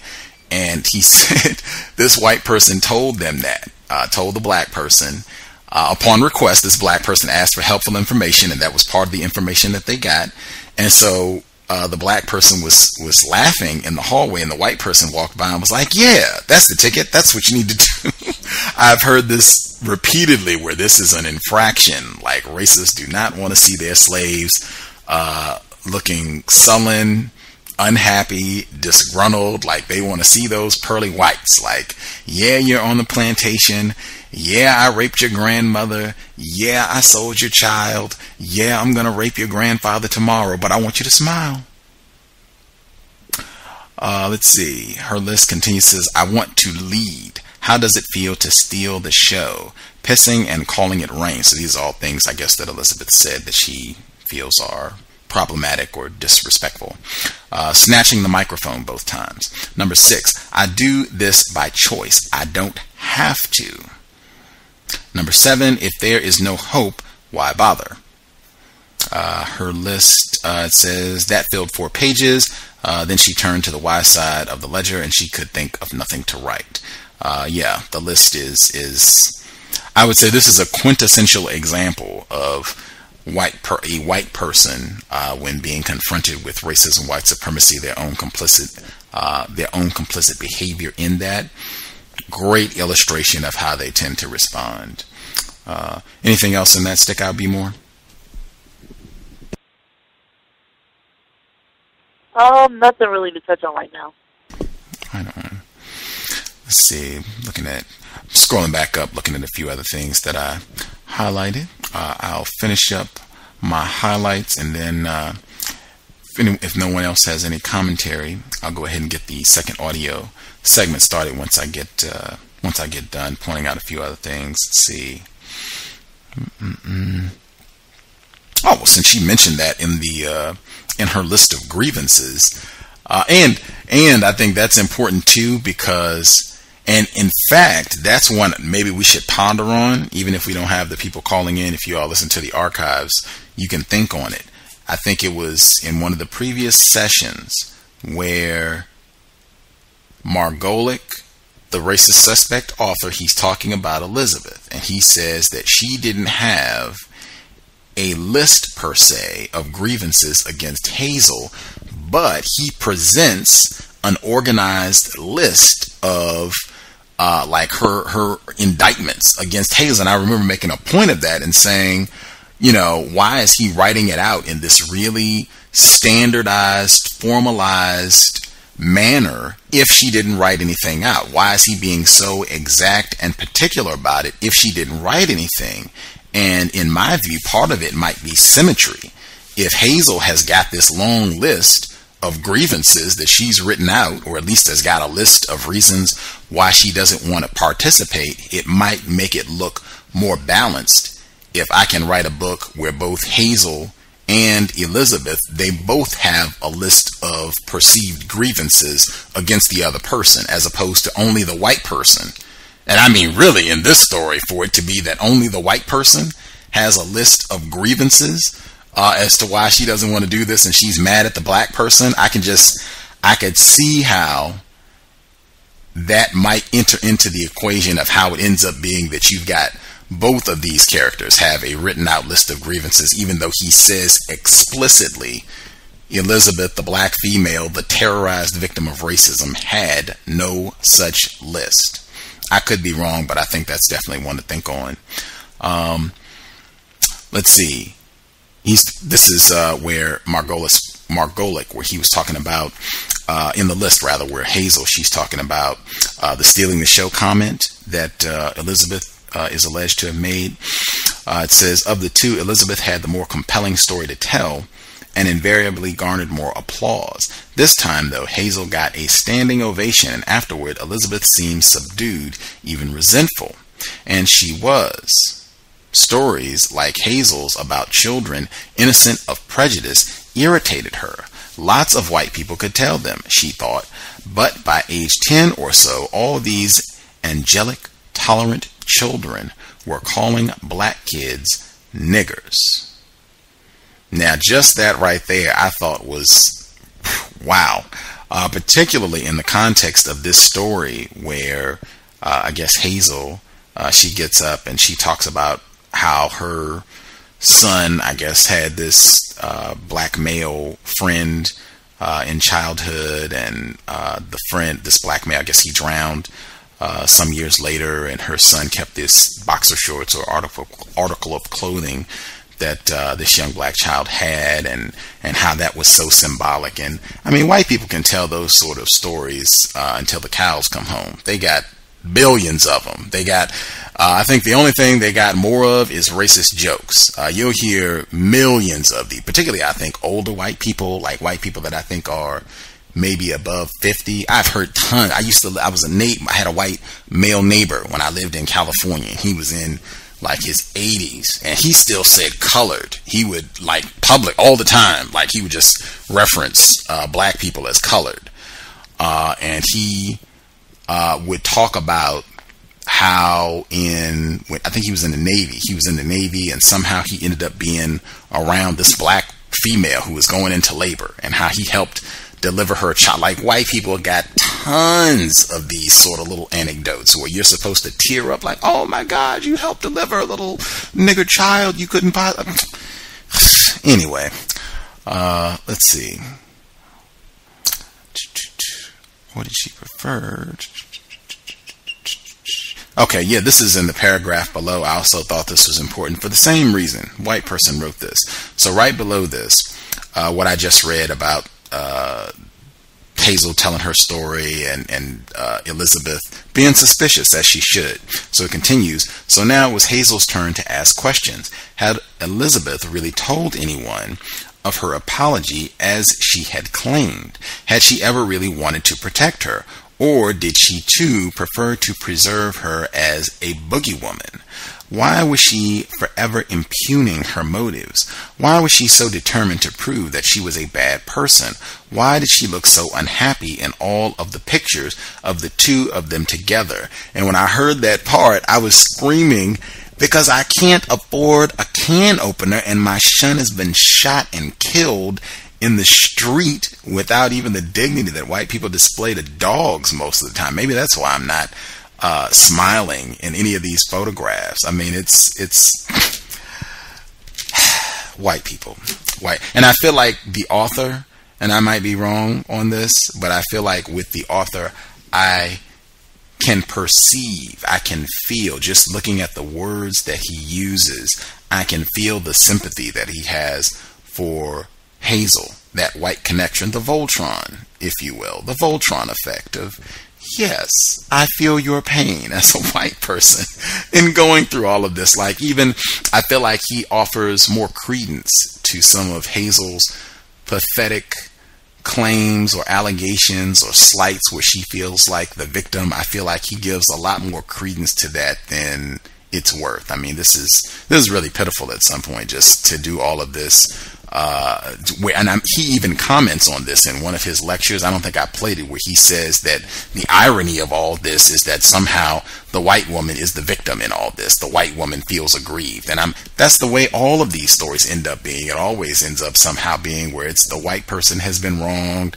It becomes all of our attention ends up being focused on making sure that things are restored with some white person, and in this case, no surprise, a white woman. Let's see, scrolling through, is anything else that I highlighted? Oh yeah, this right here. I'm just tossing this. I almost played Bill Clinton's speech that he gave at the 40th anniversary reunion. This was 1997, September of 1997. I almost played it. I didn't do it. It's 20 minutes. And I thought that's, way too long for an introduction. People didn't tune in to hear Billy Clinton from 20 years ago or 15 years ago, however long it's been. People want, it's the book club. But man, oh my God. I mean, you talk about, gee whiz, white people, refined racist at their finest. Slick Willie, 50th anniversary. Lots of black people in attendance. The Little Rock Nine up on the stage. Like, you can see Melba Patilla Beals in the corner. You can see Elizabeth Eckford. Like, they're all out in the front row, and they're right up next to where Bill Clinton, Hillary Clinton spoke. Governor Mike Huckabee spoke. He was governor at the time that this happened in 97. It was incredible. Ernie Green spoke. It is incredible piece of footage. And Bill Clinton, oh man, he gives a whale of a performance. If we have time at the end, I might include it just so that you can hear. It is what a performance by a refined white man. Slick Willie. Let's see. This is on 254. I also thought this was significant. This is where they compare her, comparing Elizabeth to Nelson Mandela, which Bill Clinton does as well in the speech. Margolick writes, the few people who knew about the rupture came up with their own postmortems. To Collins and Monk, Elizabeth and Hazel wanted fundamentally different things. Elizabeth sought to focus on the past. Hazel on the future. Both were necessary. Neither sufficed. I notice no one here just says, well, maybe Hazel is racist. That doesn't get offered at all. Even if some of these other things are true, no one suggests, well, maybe Hazel is racist.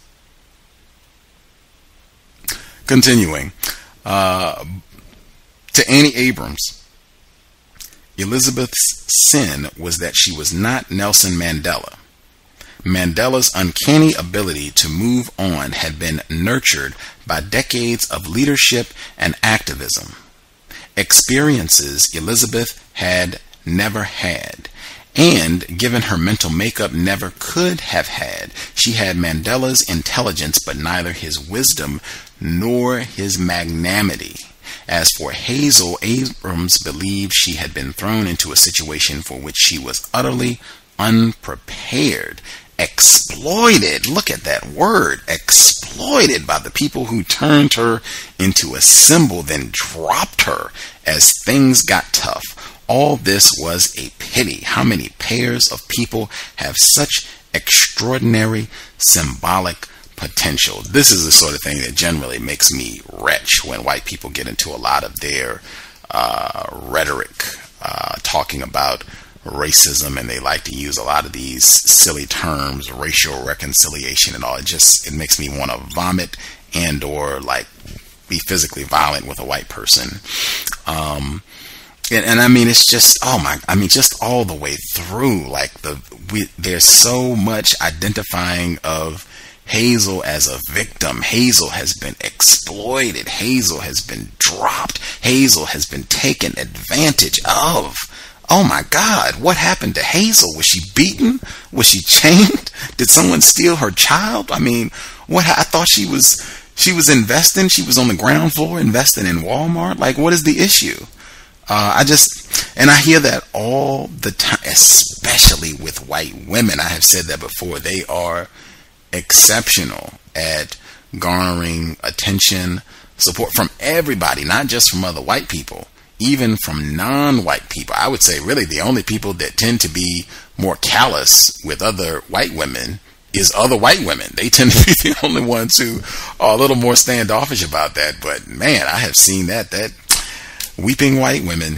And even the comparison to Mandela, I mean, it's pathetic, man. It's totally ridiculous. Even the use of the word sin. It's Elizabeth's sin that she can't be more like Nelson Mandela. Who cares what the white people did to you? Who cares how many people that they killed or tortured or abused? That's irrelevant. You should be able to forget all that and move forward. Isn't that the same thing? I read that article on Serena Williams and her decision to continue, her and Venus, their decision to continue to boycott. I don't think they used the word boycott, but to not participate in the Indian Wells tennis tournament. And white people, even I think this was when the incident happened, was in 2001. So I think it's been like 13 years, maybe 12, 13 years. And white people, even now, 2013, are writing articles saying, can we just get past it? My God, do we have to be stuck in that? Can't you be the bigger person about this? I mean, come on, really? Standard operating procedure that I do not hear put in play when it is a white person who is a victim of a crime. I don't hear those same calls to be a bigger person, forget about it, let's move on, let's not get stuck in the past and keep playing the victim card. I don't hear that when it's white people. They get to complain and gripe about. You will hear white people complain and gripe about World War II and calling non-white people Japs, and that was 70 years ago now, even further than that. Moving forward, we do have a couple callers. If you all want to go ahead and get anything in, the person at 2658 and 4223, your lines are both open. Hello, good evening to the callers. Can I be heard? Yes, ma'am. Good evening to the callers and to Gus and Justice. First time actually checking in, but I have been listening to the program, and I thank you so much for the program, and thank you for the book club specifically. Part that stood out, the most recent passage, I guess that was just played, is the part where Elizabeth was implied that Elizabeth insisted on a caveat for the most recent photo. And, excuse me, and as they said how Hazel insisted on basically saying, you know, if she were to say something, she would say to basically, and I'm paraphrasing, to really just move on and kind of get over it.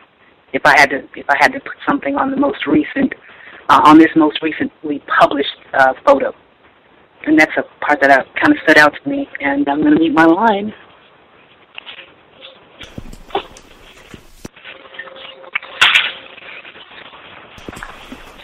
Great point. We should have one other caller, 2658. Greetings, everyone. Greetings, sir. I was just listening, and I'm in agreement with the idea. I think I heard someone mention about the idea of white people who love to attach themselves to non-white victims because because of the blown up. It's almost like I'm trying to fix my mind to be as accurate as possible about what I'm about to describe. The adulation that non-white people give to a white person that attaches themselves to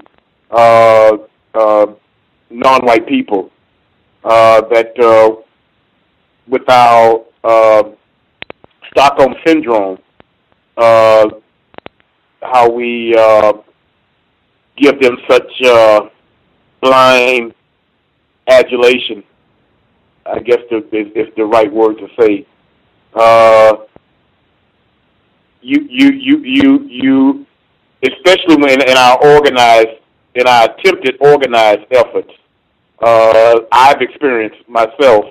There's always some white people hanging around who wants to join in on what you're doing, and unfortunately, through what I've studied in history, Black Panther Party, some of the different organizations doing the so-called civil rights movement, we have opened the door to these white people, and in turn, not so much afterwards, the organizations themselves have been destroyed in the process with the assistance of these very same white people. A lot of the individual white people who have made this a practice. I've heard Dr. Wilson describe them as Semites of the Jewish religion. But over in this part of the world, I think they're considered to be white people that happens to practice the religion of Judaism, like Mr. and Mrs. Lorch, who was the lady who escorted Elizabeth on the bus as a white person over here, it's quite normal, a normal practice for those type of white people to hang around and get that kind of adulation affiliated with issues concerning racism. I've through my studies in history,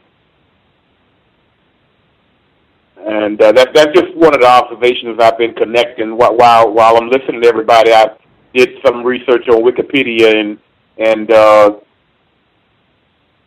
seen some examples of what I've been describing. It's pretty consistent. I think it's invaluable. White people, they got to have a few of those, many actually, of those white people that are perceived to be. Bill Clinton is the quintessential. My gosh, I almost played that. Even if I don't play it, it is worth viewing. That clip, you can add that to your studies perhaps. I put it on my Facebook page, the clip from the 1997 40th anniversary reunion. At the time, Governor of Arkansas, Mike Huckabee, speaks. Former Secretary of State Hillary Clinton speaks. And former President Bill Clinton speaks. It is incredible, and I think it's a case study in exactly what you're talking about. Having Bill Clinton, I mean, wow, he is the quintessential example of that. I think he is. It does not get any better than Slick Willie. Unless if I'm wrong, set me straight. The quote that the female caller, first time caller, glad you tuned in. The quote that she was talking about was, "True reconciliation can only occur when we honestly let go of resentment and hatred and move forward." That word hatred, I think she used that word a couple times. I've heard that word used, ascribed to a black person having quote unquote hatred for white people, but it's a common sentiment. It reminds me, one of my friends from high school, we were talking about racism recently, and he made a great point. He said that for all the times that he has heard a white person, any white person, get upset and say, why we got to keep talking about the past, and you're just going to blame slavery on all your problems, and I'm tired of talking about slavery. I didn't own any slaves. Why we got to keep talking about slavery? That for all the times he has heard that, it is amazing to see white people now running around and saying that their favorite film is Django Unchained because it honestly looks at slavery in our country. How did this happen on the plantation? I thought that was a great observation. But some of the other points that I had highlighted was, let's see.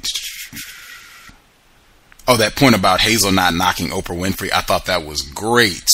Excellent codification. I highlighted that where it said the two left the studio feeling equally abused. For estranged friends desperate for something to share, it could have been a godsend. I just thought, wow, what just the wording that put that together like that. They could have rebonded and resurrected their friendship by coming together, coalescing around bashing Oprah Winfrey. But Elizabeth did not fall for the okie doke. Elizabeth said little, and Hazel was afraid to say anything. If Elizabeth wouldn't knock a black person, Hazel sure wasn't about to. And I guarantee if more of us were codified and we were not willing to talk bad about I don't care who it is, Al Sharpton, President Obama, Oprah Winfrey, Michelle Obama, I don't care who the person is. I don't care if you can't stand the person. Don't be sitting around talking bad about them in the company of white people. That is a major no-no under any circumstances, in my opinion.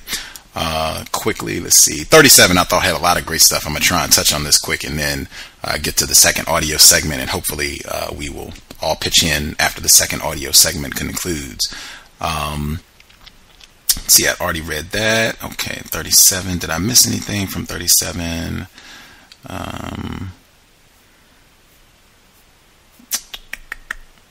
Oh my gosh, yeah. When they got their medals, congressional medals of honor, and I think I did play Bill Clinton's speech from that ceremony. You have heard that on the program if you've been listening long enough. where it says the medal worth several $1,000s instantly constituted Elizabeth's life savings. Once she got it home, she tried donating it to the Smithsonian. It would spare her the cost of a safe deposit box. Then for a time, she kept it in the closet. I thought that was another one of those paragraphs, in addition to the paragraph where she doesn't have a can opener and what we heard about her son. I mean, it's just like, man, having a racist to come in to Haiti or whatever other terrible life situation any victim of white supremacy has, to have that white person then come around and sniff through your dirty laundry and, oh my God, you're 8 months behind on your rent. Oh my God, look at your medical condition. Oh, and they killed your son too. Oh my Lord. Let me make sure I get all this documented. Just so that you can tell, really, like, there were many moments that just irritated me like that throughout the book. Let's see. Anything else I want to get in before? Any other highlights? Am I missing anything? Oh, I thought I'll make this the last one. Then this is once Hazel has said that she doesn't want to do any more programs together, book signings, whatever. She says she just said she didn't want to do any more programs together. As she remembered it, Elizabeth was surprised. Oh, was I rude? She asked. Hazel said nothing. She felt Elizabeth already knew the answer. Having effectively engineered the breakup, Elizabeth didn't object when Hazel completed it. Now, I thought the wording right there, I thought that was very revealing of the fact that a white person wrote this. I mean, that, in my opinion, you are being declarative. I am declaring that Elizabeth, effectively engineered. To me, that and thinking of all the times that white people get upset about saying, well, you cannot conclude intentionality because you don't know what that person was thinking. You can't say that they did this deliberately. You can't say that white people are practicing racism consciously, willingly. Out of all the times that I've heard that, to hear that this white person saying that Elizabeth Eckford effectively engineered the breakup because she was suspicious of this racist white woman, like, wow, that paragraph and just the wording that he used really stood out to me there. That was a big time highlight for me. Let's see. Yeah, that should be good. We can move on. The part about the note, I guess I'll get that in really quick too. There are at least 2 moments in the book so far where this white person, it's like he is saying that Elizabeth has these suspicions of Hazel. The moment when Hazel's mom invited her for dinner and Elizabeth and Hazel's parents left. They had some previous engagement, he wrote. Hazel's parents leave, and Hazel and Elizabeth have dinner at Hazel's parents' home. And Elizabeth thinks that her parents left because they didn't like her. Maybe her parents are racist, that's why they left. And Hazel said that her parents, that was their routine. They always left, that they just prepared the meal, and their intention always was to leave. And this is another example when Hazel and her husband write a note to Elizabeth after her son has died, been killed. They write her a note, and somehow the note is misplaced. It doesn't get to Elizabeth. Elizabeth only gets the card with their names on it. She doesn't get the handwritten letter, and so Elizabeth is hurt again. And Mr. Margolick's like, oh, see, this is another one of those situations where it was just a misunderstanding. The communication just got dropped, and that's all it was. It's these little pent-up imagined slights or moments where she doesn't give benefit of the doubt, or something just gets lost, and it goes down as a slight or a mark against Hazel when she hasn't really done anything. It seems like there are quite a few of these incidents where the good white author, investigative journalist, he comes in and gets more of the information, can put all this together and see where, oh, Elizabeth, see, she just went off the rails a little bit there. She just made an incorrect conclusion there, or something just got lost, a letter got lost, or even with the Lorches, thinking she was a provocateur, and she just doesn't understand these people's commitment to justice and humanity, and these are just wonderful, loving old white people. I think there are a lot of moments like that in the book. Anywho, make sure we have time to chat it up on the second half. We'll go ahead and start the second audio segment. If you had comments that you didn't get in, just jot them down, save them. We'll get them in. We'll have time for the conclusion. I'll make sure everybody gets everything they want in, since this is our last session until our new book next week. Context of White Supremacy. If you're on the line, you can go ahead and mute your line. If you're unable to do so, I'll mute you, and then I'll unmute when the audio segment concludes. Context of White Supremacy. Elizabeth and Hazel, two women of Little Rock. Final audio segment. Chapter 41. Hazel had helped coax Elizabeth out of her shell, but she had also been a crutch. Without her around, Elizabeth's renewal intensified. She now went on television by herself, including on Today. Her appearances before students grew more frequent on behalf of organizations like Facing History and Ourselves, as well as Jeff Steinberg's groups from California. Partly with some tough love from Minnie Jean. "For God's sake, get rid of those cards. This is your story. You don't need them," she told her.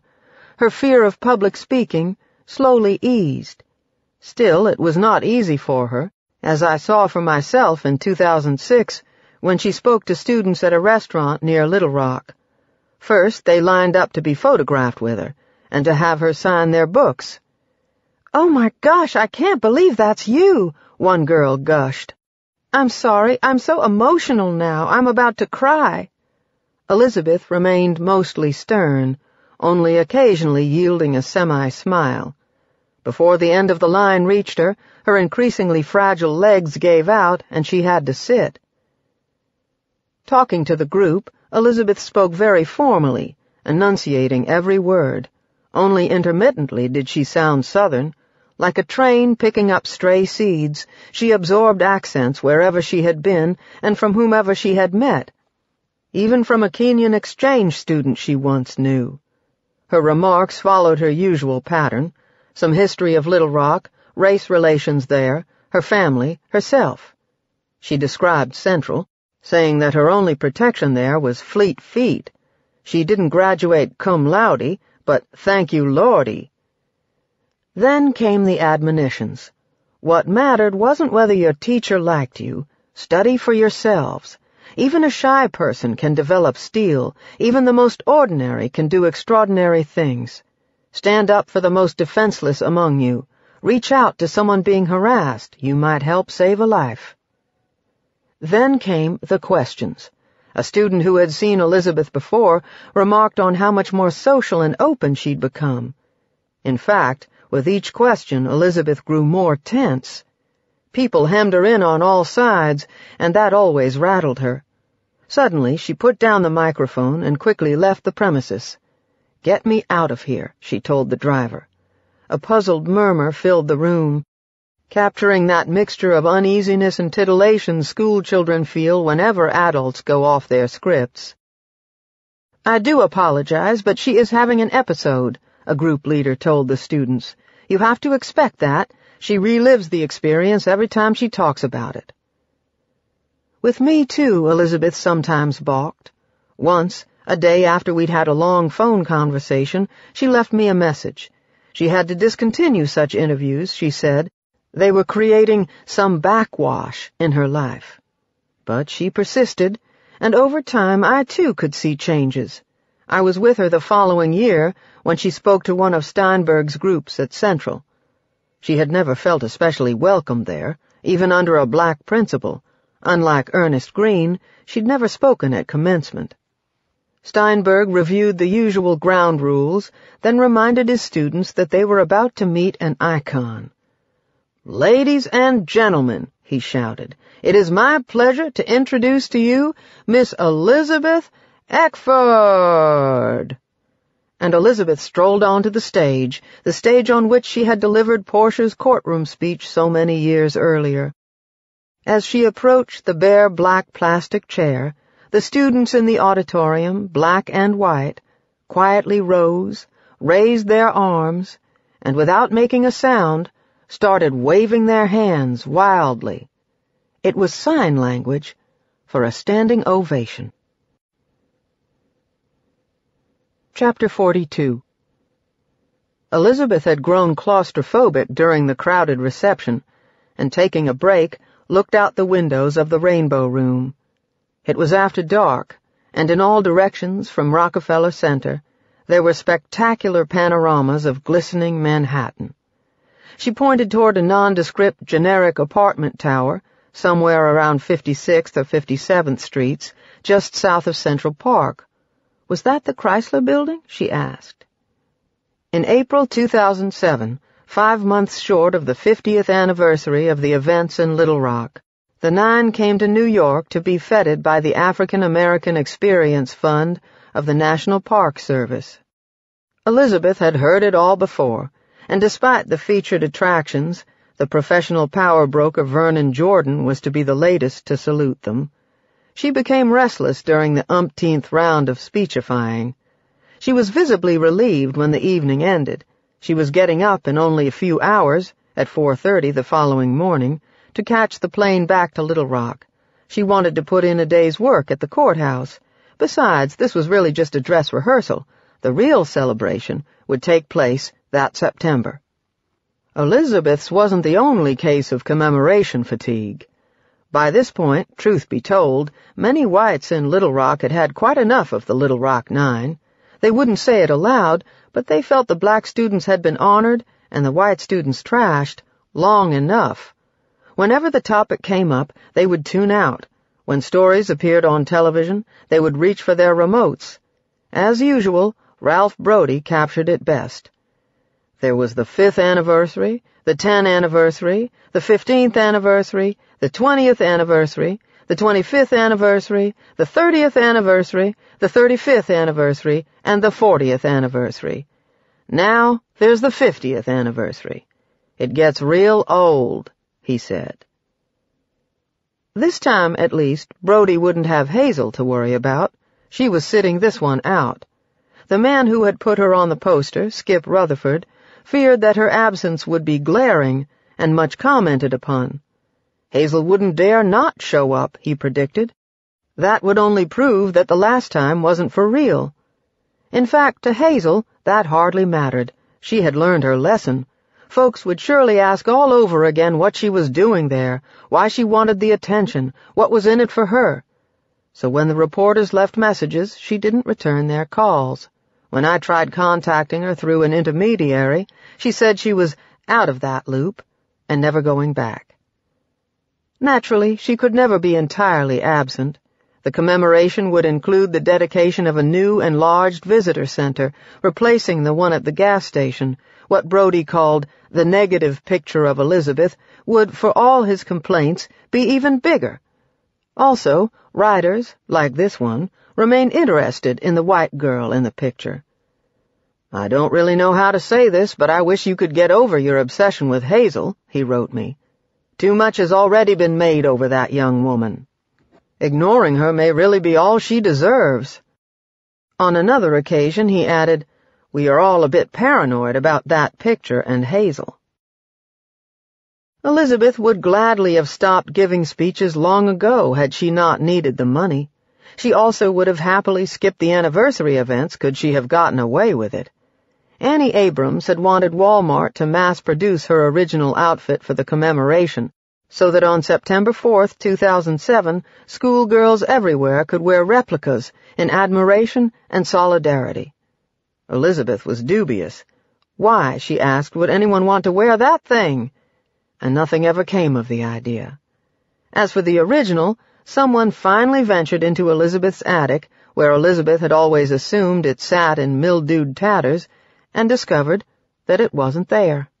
One of her sons, who periodically and rather unselectively cleaned house, had probably dumped it in the trash.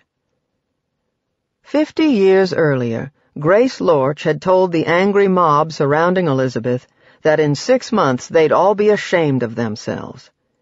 There was little evidence that she was right. Apart from Hazel and Mary Ann Burleson, who had apologized on Oprah, no one in the photograph, or in that crowd that day, or in the mob inside Central that year, had ever come forward. For some, like Olin Spann, the man in the hat and pressed khakis, or Richard Stinnett, the boy in the striped shirt just behind Elizabeth, or Lonnie Ward, the boy behind Hazel. It was too late. They had died. Richard Bowler, Frankie Gregg, Kenny Vandiver, and all of the others whose names pop up in Mrs. Huckabee's disciplinary files had led their lives, some in Little Rock, never to be heard from on this subject again. But to Hazel, they were the smart ones. No one ever gave them grief. On September 23rd, the latest anniversary extravaganza got underway. All of the well-practiced and increasingly elaborate rituals were again reenacted, bigger and bolder than ever. But the revisionists were ready too.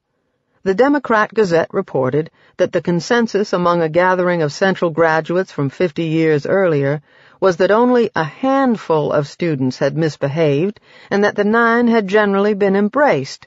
A former Central teacher insisted that the press had exaggerated what had been routine misbehavior, not uncommon in any high school of the time. Much of white Little Rock quietly agreed. What was different on this anniversary was a newly assertive Elizabeth.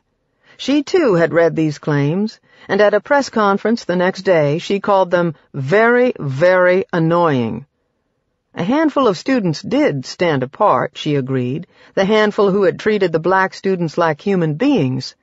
Among the 9 of them, she speculated, they had encountered maybe 5 whites who fit that description. She made the same point even more strongly when she spoke at the dedication of the new visitor center. Carlotta Lanier, who parceled out the assignments, had selected Elizabeth for that task because of her love of history. But Elizabeth had warned that Lanier might not like what she would say. The newly created Little Rock 9 Foundation, which was to provide scholarships for needy students, was holding a fundraiser that night.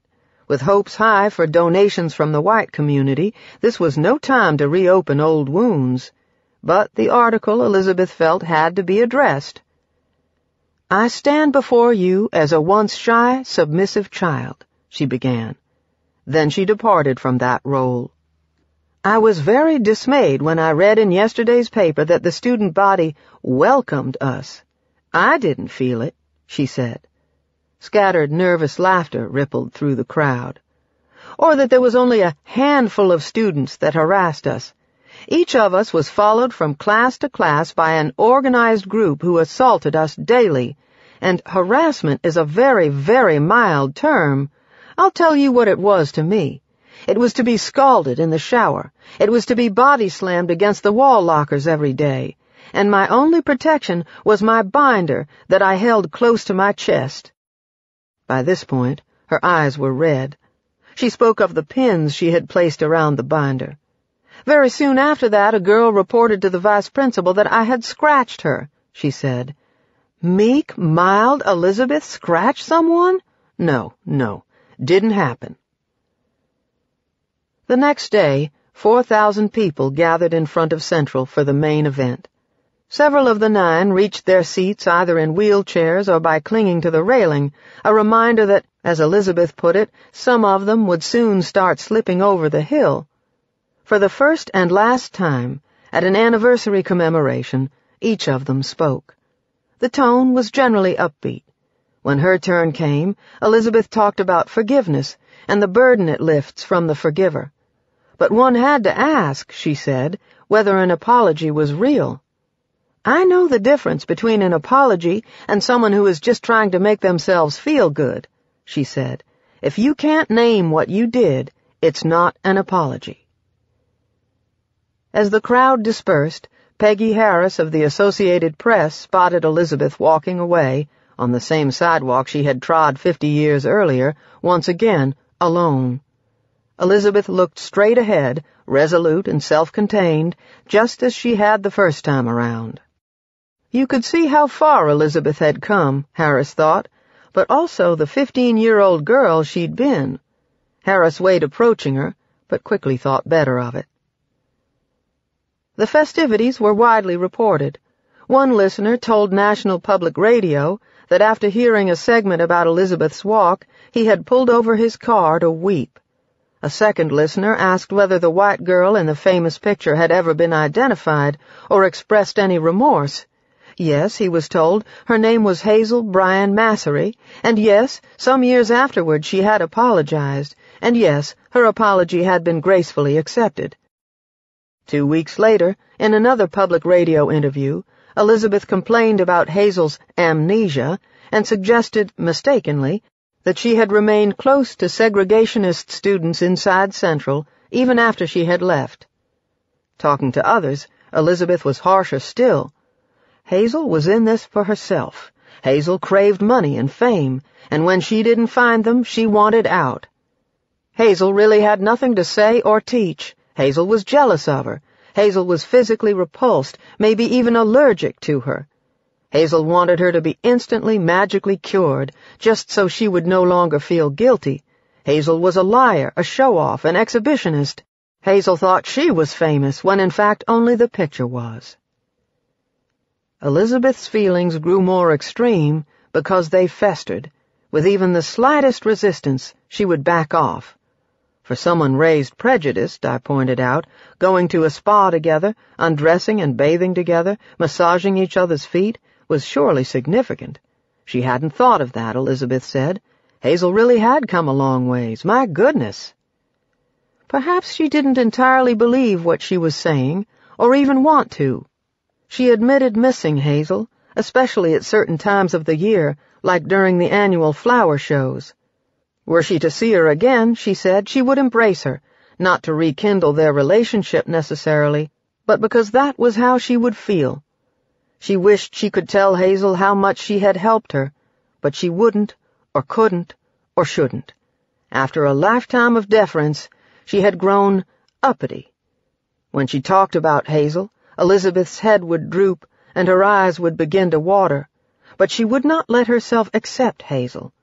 To Elizabeth, some things, like principles, mattered more than love. As hard as she was on Hazel, she was even harder on herself. Similarly isolated, Hazel's heart similarly hardened. Whites weren't ready for desegregation in 1957, and blacks weren't ready for reconciliation now. Elizabeth didn't want reconciliation. She wanted revenge. She and people like her, like most of the Little Rock Nine, could not accept that most white people aren't evil. They want white people to suffer, too.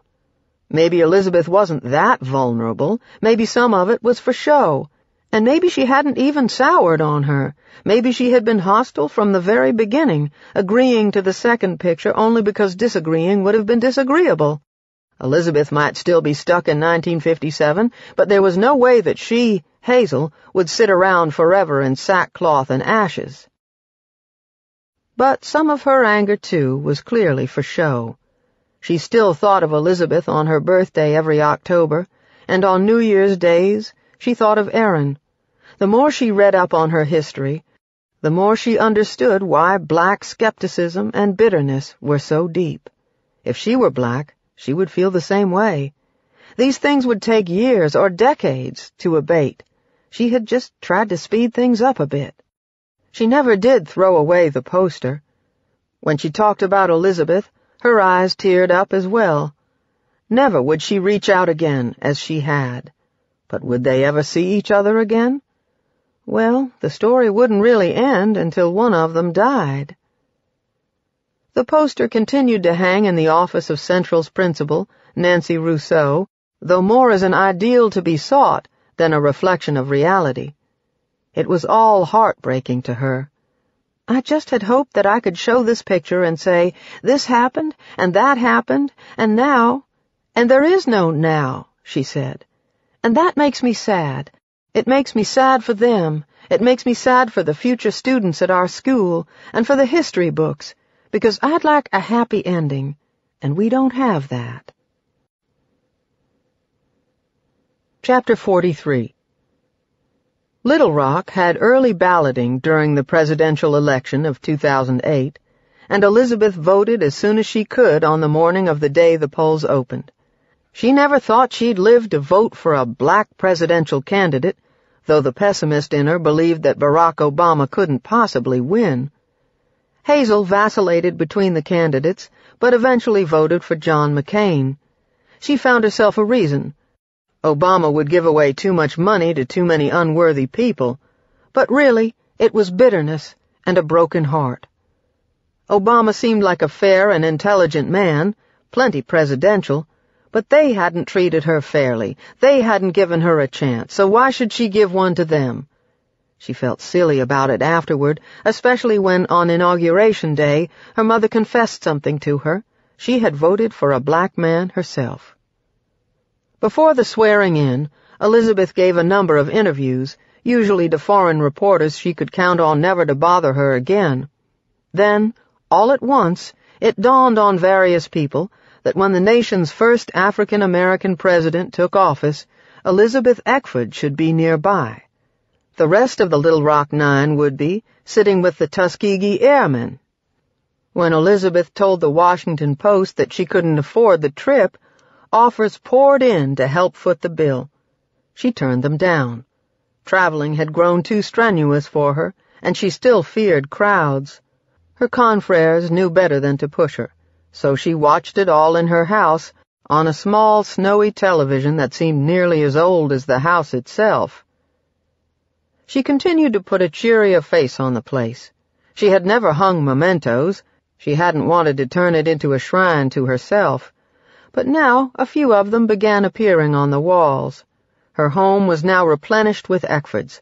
Her sister Anna had moved in with her, and for a time so did her father, and so did Calvin, back from the Coast Guard. Outside, the daffodils, irises, and roses filled up nearly every square inch of ground, a glorious burst of color in a neighborhood of drab greens and browns. People drove by to take in the blossoms, then turned around to see them again.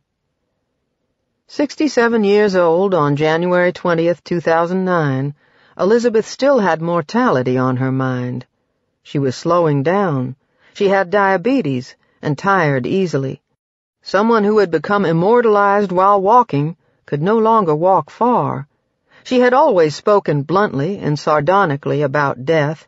She didn't fear flying, she told people, because a plane crash offered the best death imaginable, fast, with funeral costs and debts covered. With a mixture of resignation and mordant humor, she began planning for the next big family function, one she would miss herself. She already had the right crystal goblets for iced tea and had found the perfect punch bowl, but she still lacked a 12-cup percolator.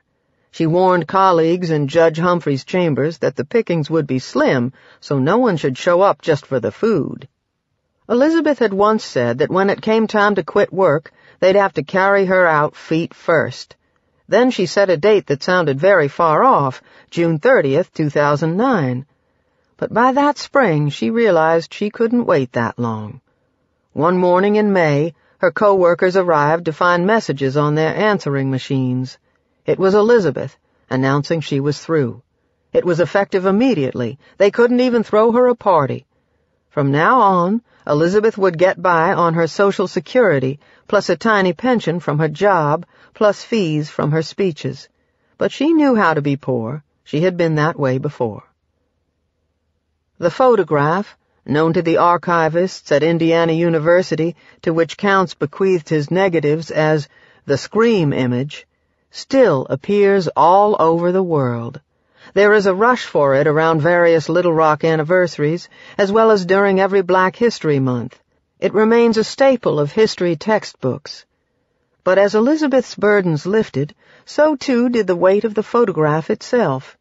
It had actually been a good thing, she came to believe, something that opened doors to her, helped her overcome her shyness. Jim Crow America, her traumas at Central, her uneven and interrupted education, her emotional history, all had narrowed the possibilities a woman of her intellect would normally have enjoyed. But the picture had helped her, relatively late in life, to find her voice. And for someone who cared so deeply about history, it had a wonderful irrefutability to it. It could not be forgotten or denied or rewritten. It was a firewall against revisionism. And here was one more thing she shared with Hazel. Maybe even more remarkably, While not exactly thankful for the photograph, Hazel recognized the good it had brought her. Yes, it had been a terrible burden. Yes, it would define her long after she was gone. To them, it's a picture, she said once. To me, it's me. She didn't like the word unlucky, and cursed wasn't quite right either, but was there ever another image that so doggedly refused to die? At the same time, it had propelled her out of Central, away from people who would have only compounded her shame. It gave her first-hand experience with racism and helped her, at least she thought so, surmount it. It had made her a better person and, incidentally, helped her to find a loving husband. Maybe she had been chosen, like Jonah going to Nineveh, to convey a message. She still looked at the picture with horror. It was that awful. It continued to make her weep. But she also knew that she was a kind person who had done everything she could to atone, and she had lived a good life besides. 8 years after starting my story, I finally wrote some of it down. An article on Elizabeth and Hazel, the genesis of this book, appeared on the website of Vanity Fair in September 2007, just as everyone was gathering for the 50th anniversary in Little Rock. It broke the impasse between Hazel and me, and we began to speak, tentatively at first, and later more comfortably. Courteous and amused, yet probably disapproving, Antone made himself scarce whenever I came around. That is, when I saw him at all. Hazel seemed to fit me in when he was out. As for Hazel's children, I never did meet or speak with any of them. Hazel was determined to protect them. But from what? The pain of reliving their mother's shame? The embarrassment of revealing their disapproval of what she had done then or was doing now? Or the fact that they didn't much care about either? The repercussions they might suffer in their businesses, were their mother revealed as a nigger lover? Or of being unable to hide their hostility toward some untrustworthy northern reporter, out to stir up old troubles for his own gain? That the children of both Elizabeth and Hazel were almost equally uninterested in their stories and unavailable to talk about them to me was striking and discouraging. Elizabeth's statements about her in the article were, she told me, like a voice from the dead. They hadn't spoken in 6 years, hadn't seen each other for 7. After reading it, Hazel couldn't sleep for 3 nights, even with pills. She was excited and hurt, and mostly confused. Which Elizabeth in it should she believe? The one who had called her a liar, seeking reconciliation on the cheap? Or the one who had acknowledged all her help, and even that she missed her? She was tempted to call Elizabeth. She knew another birthday was approaching, but decided instead to write. She put down a few sentences, only suddenly to stop. I'm not very good at expressing my thoughts and feelings, and besides, it would fill many pages, she explained. I do want you to know I care about you still, and if you want to talk, I'm here. Call me.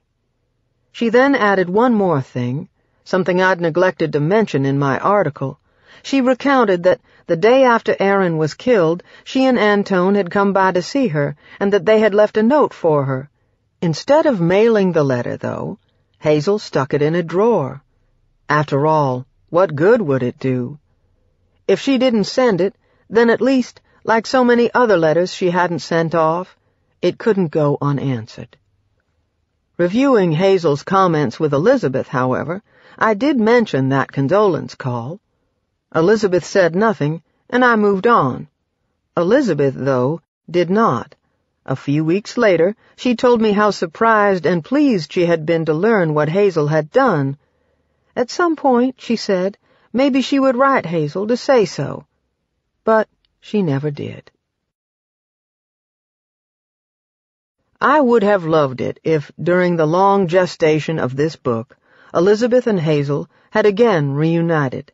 How nice it would have been if, simply by being part of this joint enterprise, they had put aside their suspicion and hurt, and started afresh. It would have been good for them, and also, of course, for me. What author would not want a happy ending to his tale, particularly one so filled with sadness? Never, though, did I consider asking them to do it. I did not want to stage manage anything, nor to have them view me as yet another manipulator, using them for his own ends. As best I could, I honored the boundaries they had established.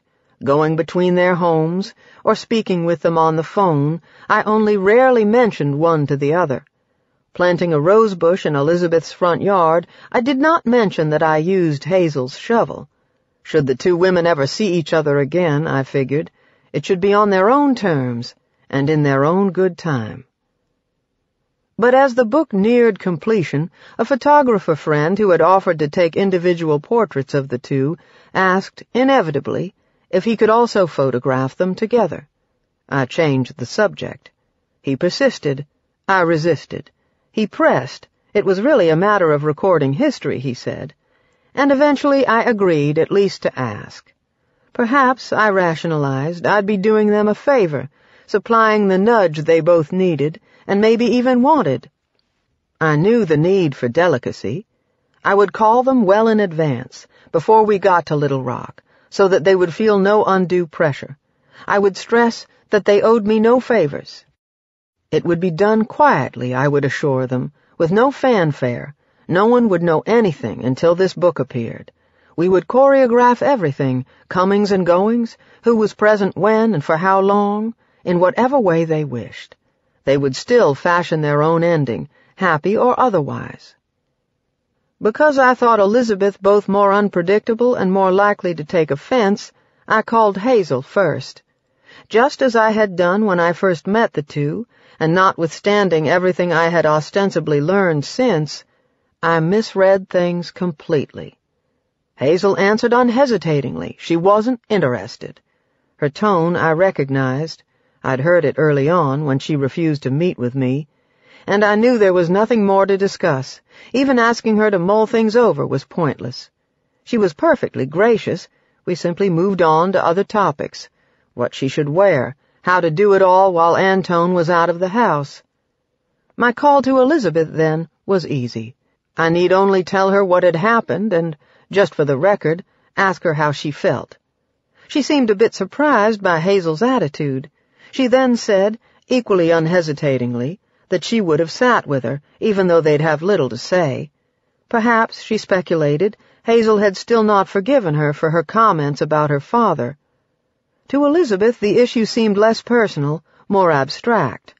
Reuniting with Hazel now was simply one more claim that the picture, indeed that history itself, which she appreciated and respected, had placed on her.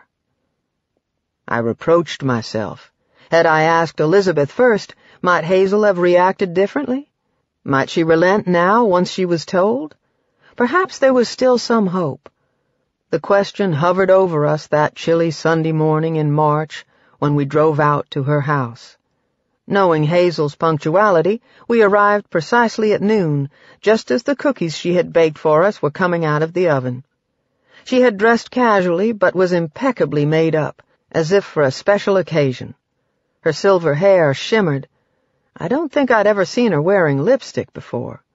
First in her backyard, near the budding tulip tree, then in her living room, she endured 3 hours of picture-taking, as different could be from her fleeting encounter with Will Counts 54 years earlier. When the photographer urged her to look serious, befitting the gravity of her story, she did her best to comply, though that was really not her way. She is more light-hearted than that. Only once it was over, and I took my leave, did the photographer ask Hazel to reconsider. She would not. Perhaps she could sleep on it, he said. In our mind, at least, the matter was still not closed. We reached Elizabeth late afternoon.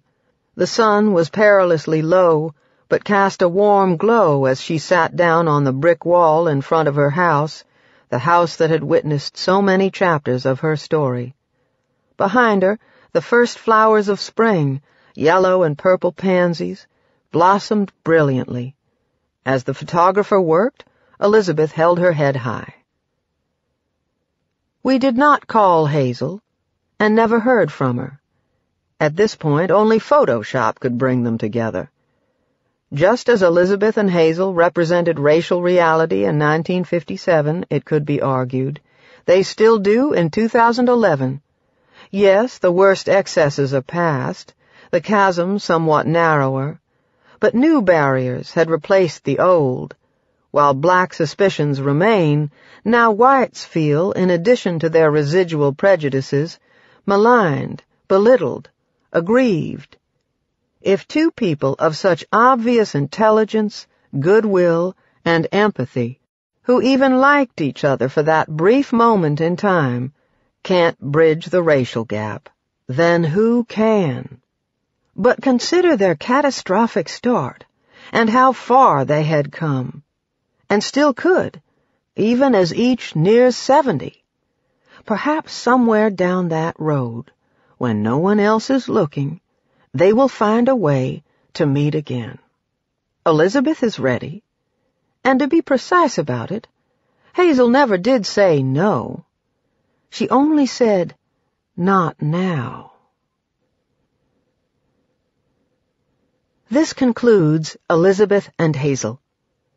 Please visit our website, www.tantor.com, for more information on our growing library of unabridged audiobooks and to take advantage of special offers, or call toll-free 877-7-TANTOR to request a catalog. Audible hopes you have enjoyed this program. Context of White Supremacy. The number to dial, 760-569-7676. The code 564-943 pound. Number one more time, 760-569-7676, and the code is 564-943 pound. Press star 6 if you would like to participate. I will go directly to the phone lines. We have about a half hour left, so if you have things you want to share, should be ample time. I will get the phone lines. The one thing I was going to share briefly, just the use of terms, that whole saccharine, I think that was one of Elizabeth's favorite terms. The concluding chapter of this book was quite saccharine. And just using terms like the racial gap as though this is just some feud or dispute between two equal rivals. That's not what's going on at all. This is, you got a white woman who was a early Walmart investor, cushy, comfy life, chilling, with a black female whose son was shot and killed in the street who couldn't afford a can opener. And we'll hit the phone lines. We should have our first time female caller. Glad you're still with us. We should have 2658. And you see, I think B More is with us as well. Your lines should all be open. Anyone else? Press star 6.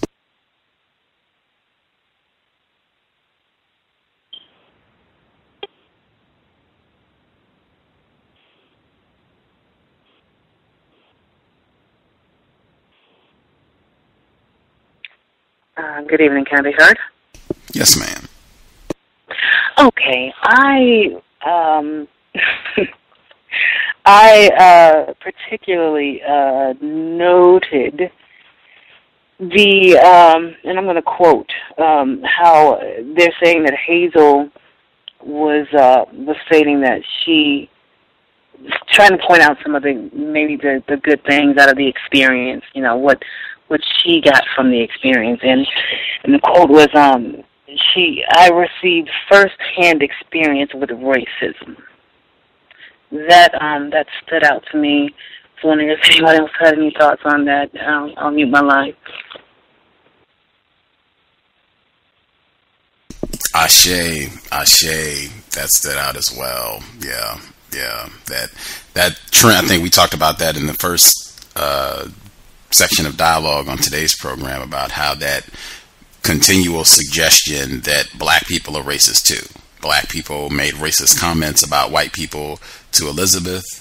That what you just said right there, because of all this, Hazel experienced racism. I think that's a continual theme of the book. Non-white people are practicing racism. White people are also victims of racism.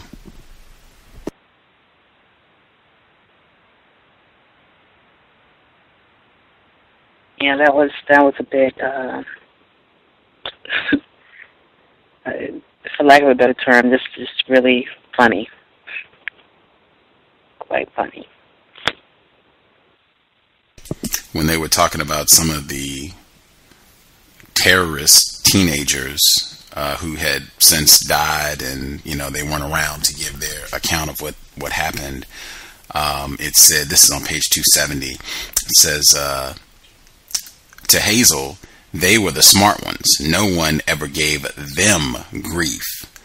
And I thought that was another example, like, wow, like they're making it sound like she struggled, like this really was just an anvil. I mean, is this the Scarlet Letter? Like, did she have to wear shackles for the rest of her life? Like, you can't get a job, you've been blackballed and blacklisted, and you're getting hate mail, and people are throwing bricks in your window every day. Like, my God, Hazel, how did you ever manage to exist so long with this burden, my Lord? Like, come on, man, come on.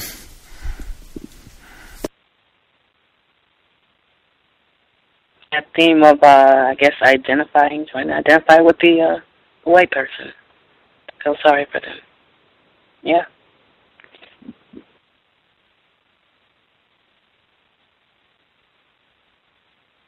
Yes, sir. A situation whereas white people that shows a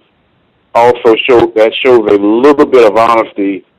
They expect a pat on the back and expect to be championed on the subject matter. And also, what I've learned a lot through the book is the idea of white people also get quickly bored of racism, of talking about it. They get bored. They lose attention to it very quickly on the subject matter.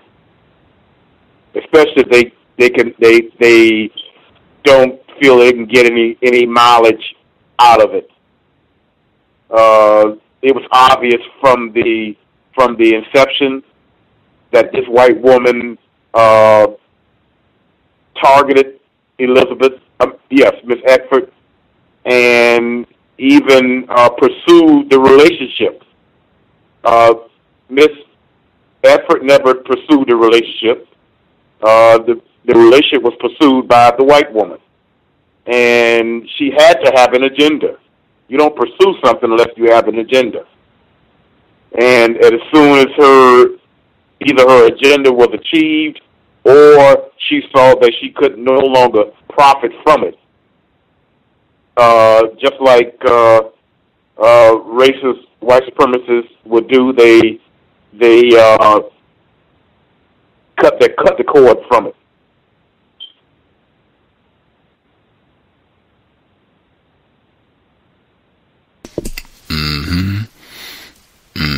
I think especially when those white people, I think when they don't get those pats on the back, when those hugs aren't there, when the suspicion is still there, when they have not confused any of the non-white people that they are around, I've found that really, white people become real disinterested in being in those sort of environments. In fact, I had a white person, he told me, I was trying to get him as a guest on the program, he told me he has been in environments. He said he's traveled and he's been in places where he's been around a lot of non-white people who were very suspicious of white people and who viewed white people as the enemy, and he said it made him want to be more racist. Being that environment because it was so unpleasant for him. And we should be trying to do more of that. Let's see. Oh, I thought this was the section on President Obama. Man, oh man. I think I put in the description that Hazel's racism, in my opinion, it shines through. It becomes as obvious as an albino chipmunk on a black carpet. Like it, I mean, when it says on 276, when it says Hazel vacillated between the candidates, talking about McCain and Obama in 2008. She found herself a reason. Obama, oh wait a minute. Hazel vacillated between the candidates, but eventually voted for John McCain. She found her, that right there, I mean, we could stop right there, really. Depending on how much you know about John McCain in Arizona, but we will read on. She found herself a reason. Obama would give away too much money to too many unworthy people. Now, he doesn't have this in quotes. So, I mean, I'm just looking at, there's so many quotes in this book. Like, I'm looking at the actual text, and where he's quoting what someone actually said. This is not quoted. So if she didn't actually say he's going to give away too much money to unworthy people, this to me suggests that maybe she said something else. I would love to know exactly how she articulated what she thought President Obama would do with regards to giving away money to people. Like what actual terms did she use? But anywho, we'll keep reading. So she votes for John McCain. She found herself a reason. Obama would give away too much money to too many unworthy people, but really it was bitterness and a broken heart. Obama seemed like a fair and intelligent man, plenty presidential, but they, and he has this in italics, they hadn't treated her fairly. They hadn't given her a chance. So why should she give one to them? She felt silly about it afterward, especially when on Inauguration Day her mother confessed something to her. She had voted for a black man herself. And really, now that I've reread it, the entire family's racism shines through. That right there, I think the concluding sentence is just as revealing that this is some, intimate confession. I voted for that nigger. I mean, I don't know, maybe that was just me, but I thought that was one of the best paragraphs of the whole book right there.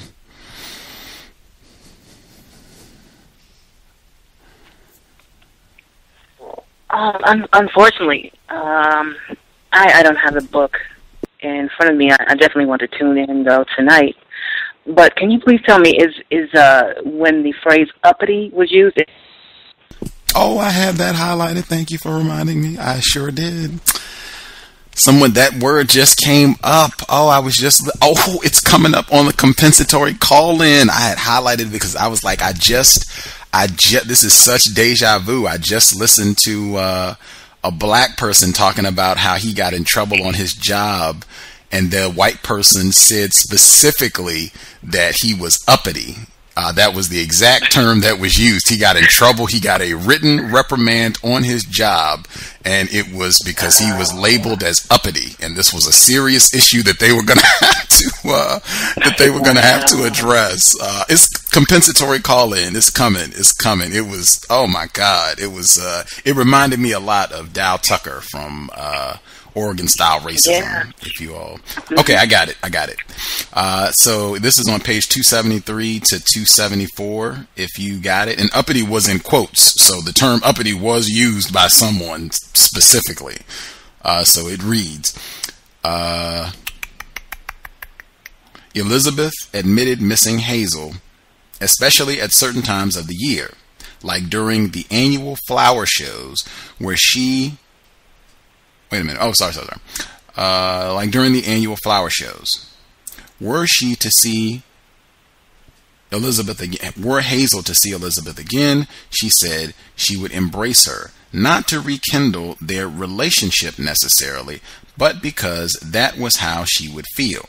She wished she could tell Hazel how much, this is Elizabeth wished she could tell Hazel how much she had helped her, but she wouldn't or couldn't or shouldn't after a lifetime of deference, he's talking about Elizabeth, had grown uppity, in quotes. When she talked about Hazel, Elizabeth's head would droop and her eyes would begin to water, but she would not let herself accept Hazel. To Elizabeth, some things, like principles, mattered more than love. As hard as she was on Hazel, she was even harder on herself. So just for folks, no confusion, that sentence where uppity is used, Elizabeth, that's what he's talking about. Elizabeth wished she could tell Hazel how much she had helped her, but she wouldn't or couldn't or shouldn't. After a lifetime of deference, she had grown uppity in quotes.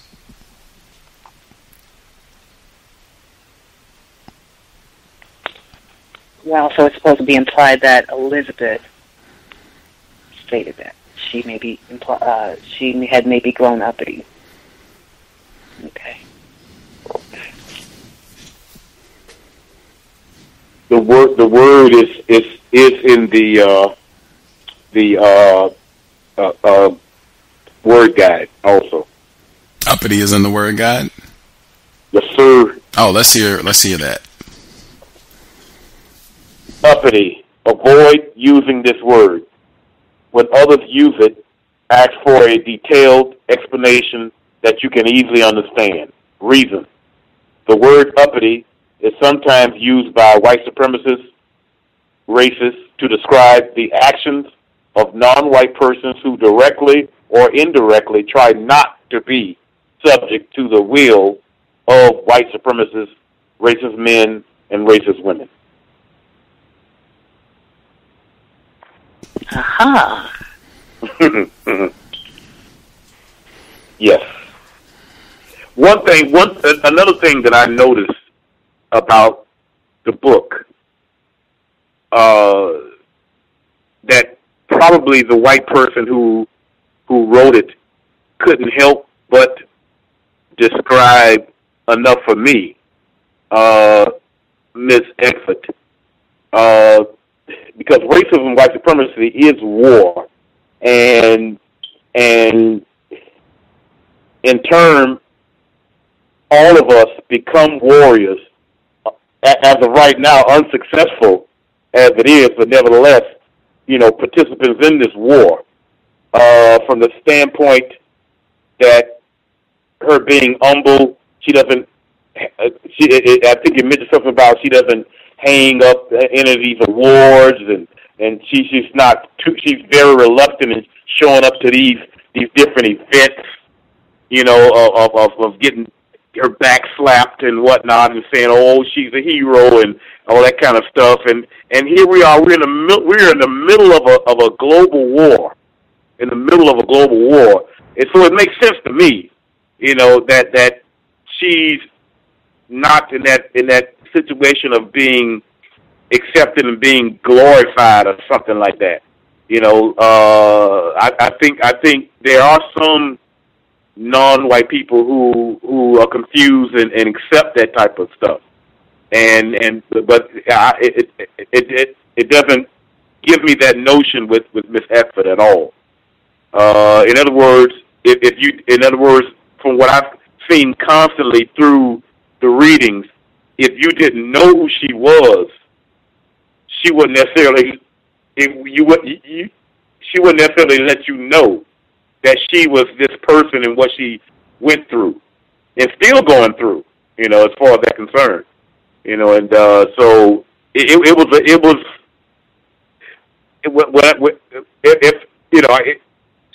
just seems to me like a bit of realism as far as a person that's a victim of the system of racist white supremacy, as far as what is describing her anyway. I get that feeling from the book. Great point. Great point. I mean, there's some of us who I think we get caught up. We get caught, and it's induced by the races. This type of hero, worship. Those of us who've made it alive through that process. There's plenty of casualties along the way. I'm about to look at this documentary on Malcolm X, and of course he was one of the casualties, one of the warriors who lost his life in the war. But those who have been through some of the battles that have been, I guess, made internationally known, sometimes they get caught up. We get caught up into the attention of it, but I don't get that at all from Miss Eckford at all. Matter of fact, I would dare say even probably some of the other quote unquote Little Rock Nine, some of them perhaps may get caught up in it, consciously or unconsciously. They may get caught up in it. But like I said, all in all, it's induced by white people. They are experts at it, and they do it on purpose to divert away our attention. I think that kind of like contributes towards keeping us out of focus. Because when you're in the middle of a war, you ain't got time for none of that. You ain't got time for no celebrating, no reflecting, unless you're reflecting on the mistakes you made. That's about it. But otherwise, you're at war. Just an observation.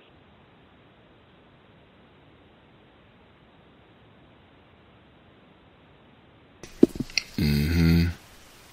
That reminds me 2 points. Number one, I was staggered a bit during the program because Roberto King emailed me that Malcolm X's grandson is reported to have died. This happened recently, like since we've been on the air. I'm not going to cover the details because this is, I just got the email during the program, like within the last 10-15 minutes, so I would have to read the email, like I'd be getting it live time, and since this is so current, just, you can go investigate for yourself. I'm sure by the next time we're on the air, I'll have more information, but it's doubly astounding for me because S.Dot had just suggested that I try to have his grandson, Malcolm C.O.W.S, as a guest on our program to talk about his views and blah, blah, blah. I emailed him. I just talked to him like days ago, literally. He was agreeable. We were trying to get a date and time nailed down for him to be a guest on the program. But she sent me the links. It's being reported. You can check for yourself. I'm purposely just not reading because it's so current and I don't want to contribute to confusion, but that is what has been reported to me, so you can investigate. Wow. Yeah, I heard the news also. Yeah. Well, I was just talking. I just had a conversation about him, or how he's been coming around. Oh man. Wow. War. That's the world we live. And that's another reason, like I said, I said this before, and you will observe the consistency, because I had that report, and my next note was primary sources. Your note to Elizabeth Eckford, when you said that she doesn't talk about herself, and she just doesn't seem like that type of... We're at war. People are dying constantly. Malcolm X's grandson, among others. I'm sure he was not the only black person that was killed today, even in the last hour.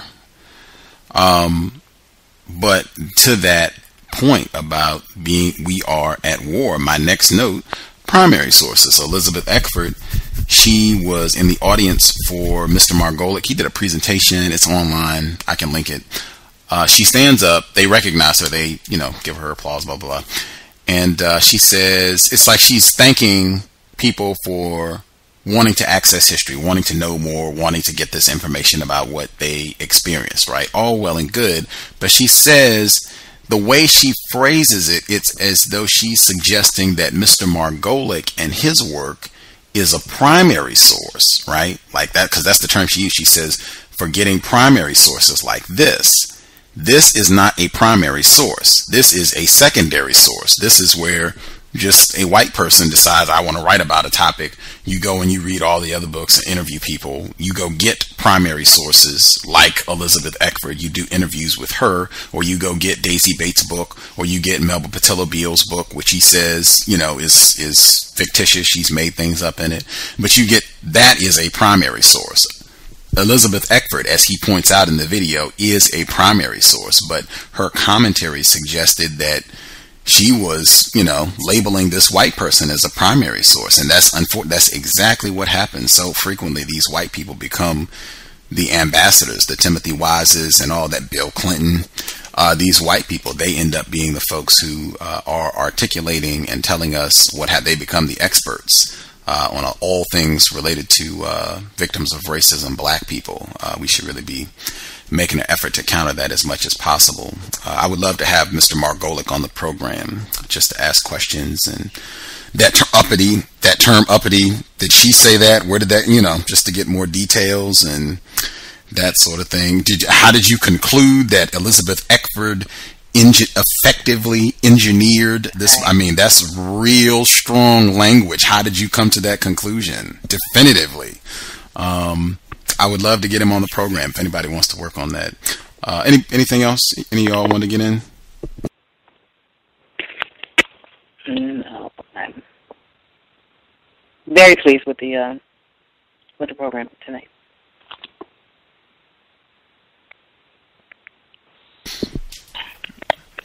Yeah, with Malcolm X, his grandson reported to have died today. The passage, it's all the more poignant now. This is on 277, where I'll just read it. She's talking about Elizabeth. Elizabeth had always spoken bluntly and sardonically about death. She didn't fear flying. She told people because a plane crash offered the best death imaginable. Fast, with funeral costs and debts covered. With a mixture of resignation and mordant humor, she began planning for the next big family function, one she would miss herself. She already had the right crystal goblets for iced tea and had found the perfect punch bowl, but she still lacked a 12-cup percolator. She warned colleagues in Judge Humphrey's chambers that the pickings would be slim, so no one should show up just for the food. She's talking about her own funeral proceedings.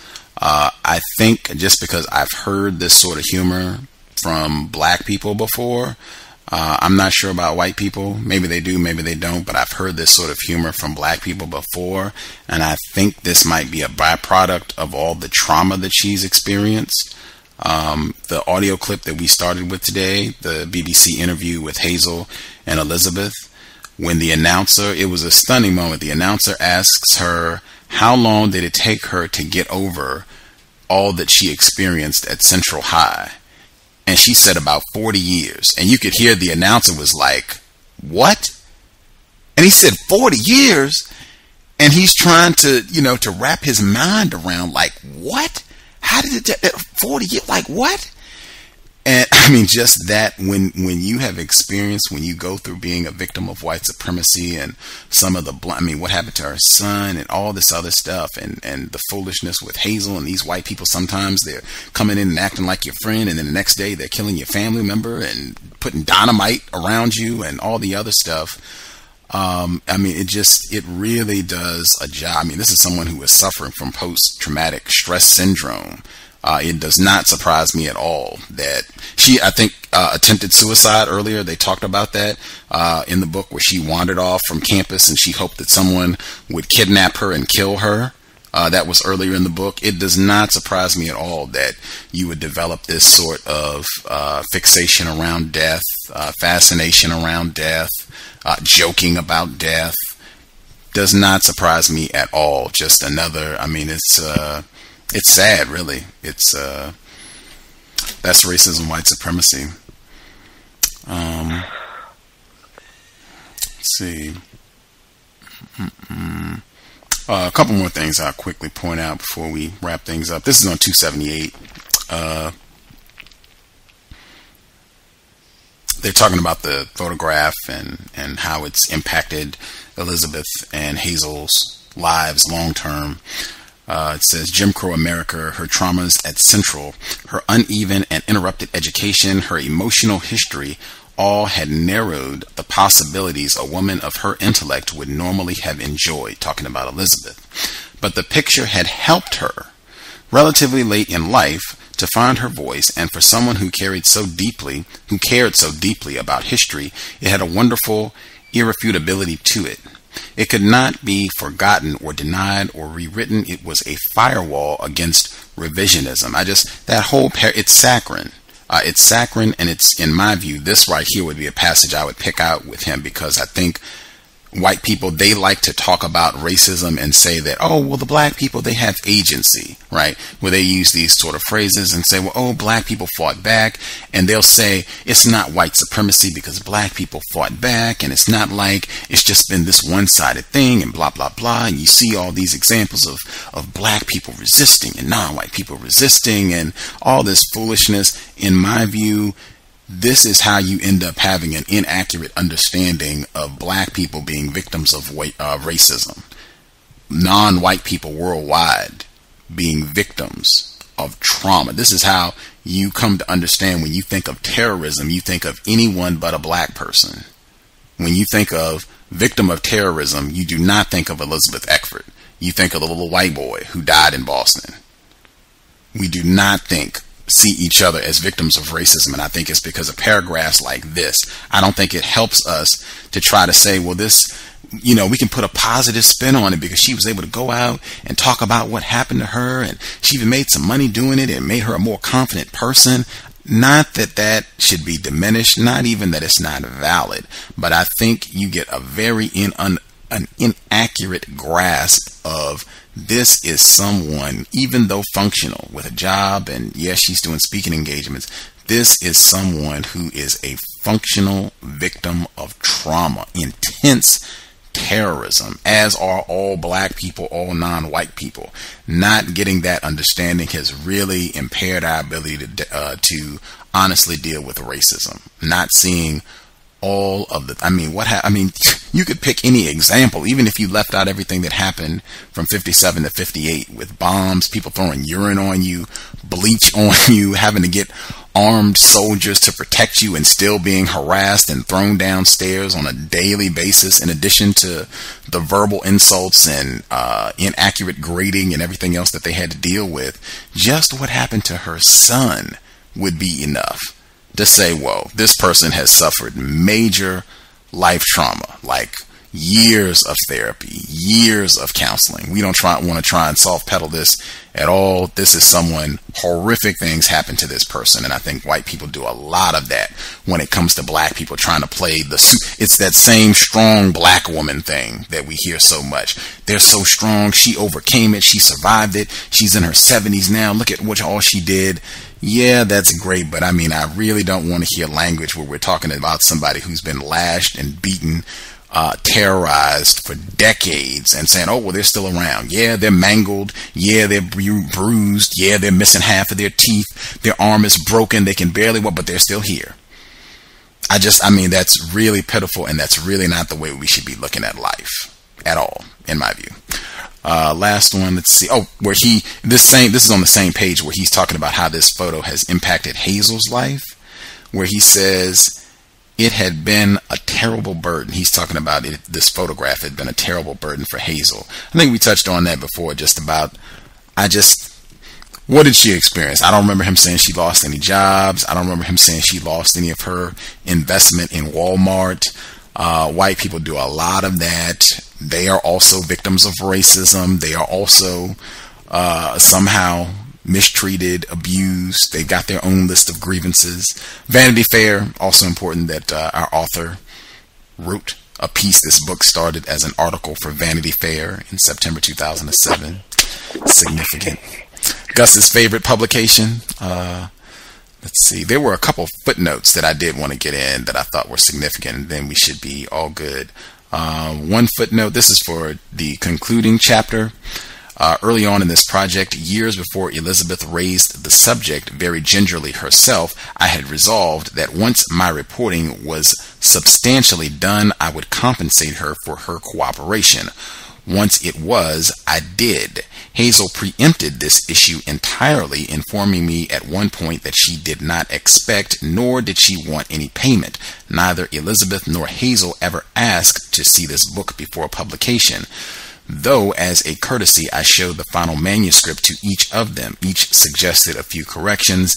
Neither asked that anything substantially be changed. That's footnote 4 or chapter 44. And oh my gosh, my man Ralph Brody, the lawyer.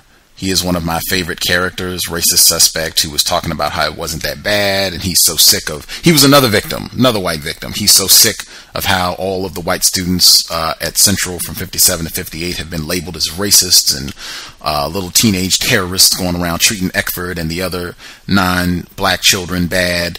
The footnote reads, this is for chapter 42, Mr. Brody subsequently collected and co-wrote a collection of recollections from Central's good, and he has that in quotes, good students, aptly titled Central in Our Lives. For Brody, setting the record straight as he sees it, that's in parentheses, has not been cheap. The book project and other activities have, by his estimate, cost him more than $100,000. Thought that was significant. Either way, if he lied, if he has spent that much money, if he has not spent that much money, that is just, in my view, the business of racism, white supremacy. White people are willing to invest infinite sums of time, energy, currency, resources, knows no limit to maintain the system. The other footnote for that chapter, let's see. One of the other students, one of the white students that terrorized the 9, it says, in her own way, Burleson tried to make amends years before, going on television. When her daughter was born in 1960, she named her Elizabeth. At some point in the 1970s, she too tried calling Elizabeth Eckford to apologize, but she had never reached her. She died in 2009. This is one of the white people that ultimately went on Oprah Winfrey to apologize to the 9 for their conduct. I think that's all of the footnotes. Cool and the gang. Should be it. I hope didn't miss out anything. I hope the book was constructive. Again, I picked out of turn. I know several folks, they said just having to listen to the white narrator and the fact that a white person wrote it and not being suspicious, and rightly so, of this white person talking about this incident. Many people who called in, who said that they either were having difficulties or it was not enjoyable, or they were having a difficult time following.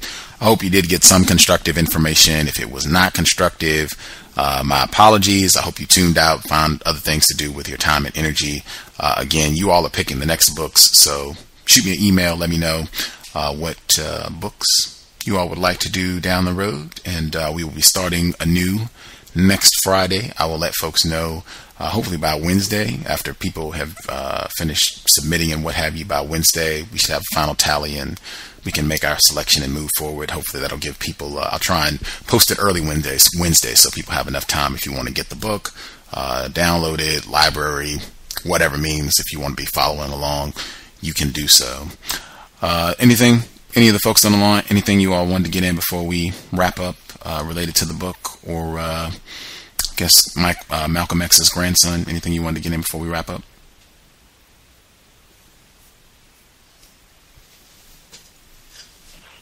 No, very constructive program for me. Right on. Hopes it was the same for folks that are listening in. I might include, just because this is our signature series, Little Rock 9, I might include that speech with Bill Clinton in the archive, so that way it'll be on the end. So if you don't want to listen to it, you can, move on. You'll refer the program, but it'll be there. It is revealed. Number one, it's referenced in the book where Bill Clinton, he compares the Little Rock 9 to Nelson Mandela, or it's not necessarily comparing them, but he's just talking about the importance of that same idea of forgive and forget. Let's not get caught up in the past. You don't want to be talking about what white people did to your grandmother and your great grandfather. Come on, let's move forward. But he brings that up. He referenced.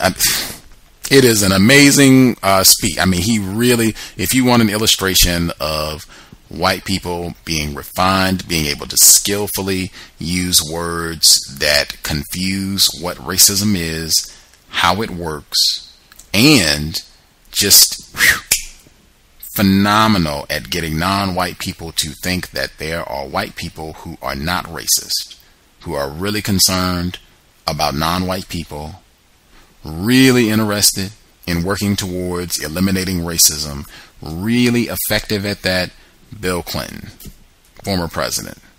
Very few white people can do it better. And he was at the top of his game. I mean, he really came to shine. 40th anniversary, 1997, September 25th, to the day, 40th anniversary to the day of the Little Rock 9's attempt to integrate the school.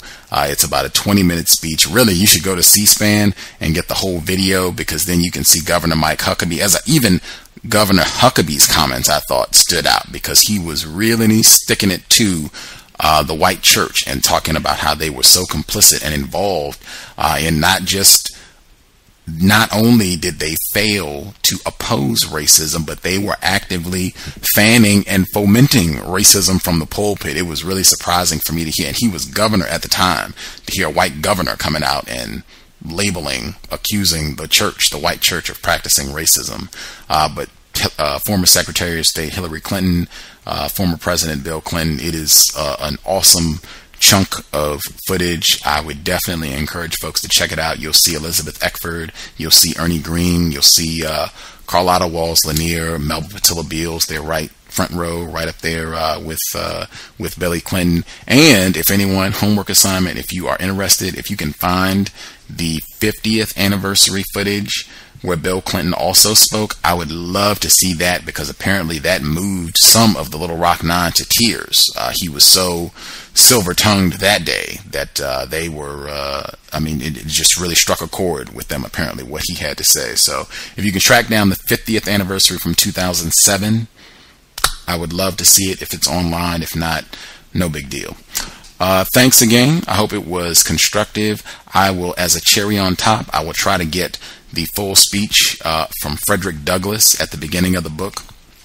The epigraph for this book, as our caller, he didn't dial in today, probably because we switched the days up, but he pointed out the Frederick Douglass quote at the beginning of the book: "My interest in any man is objectively in his manhood and subjectively in my own manhood." That is from a Frederick Douglass speech where cowbell would be ringing. He's talking about a lot of the controversy around when he married a white woman. From white and black people were upset. He was catching racism from both black and white people, apparently, and he felt compelled to respond with the word. And this sentence was a part of a greater dialogue that he was having in response to this controversy. So I'm excited. I should be able, at the library tomorrow, I'm going to try to nab this, and if I can make a PDF of it, I'll post it on the Facebook page. You can look out for it tomorrow if I can make that happen. The Facebook page, facebook.com/The Problem Is White People. We'll be back on Saturday. Compensatory call-in. Hope this was constructive use of your Thursday evening.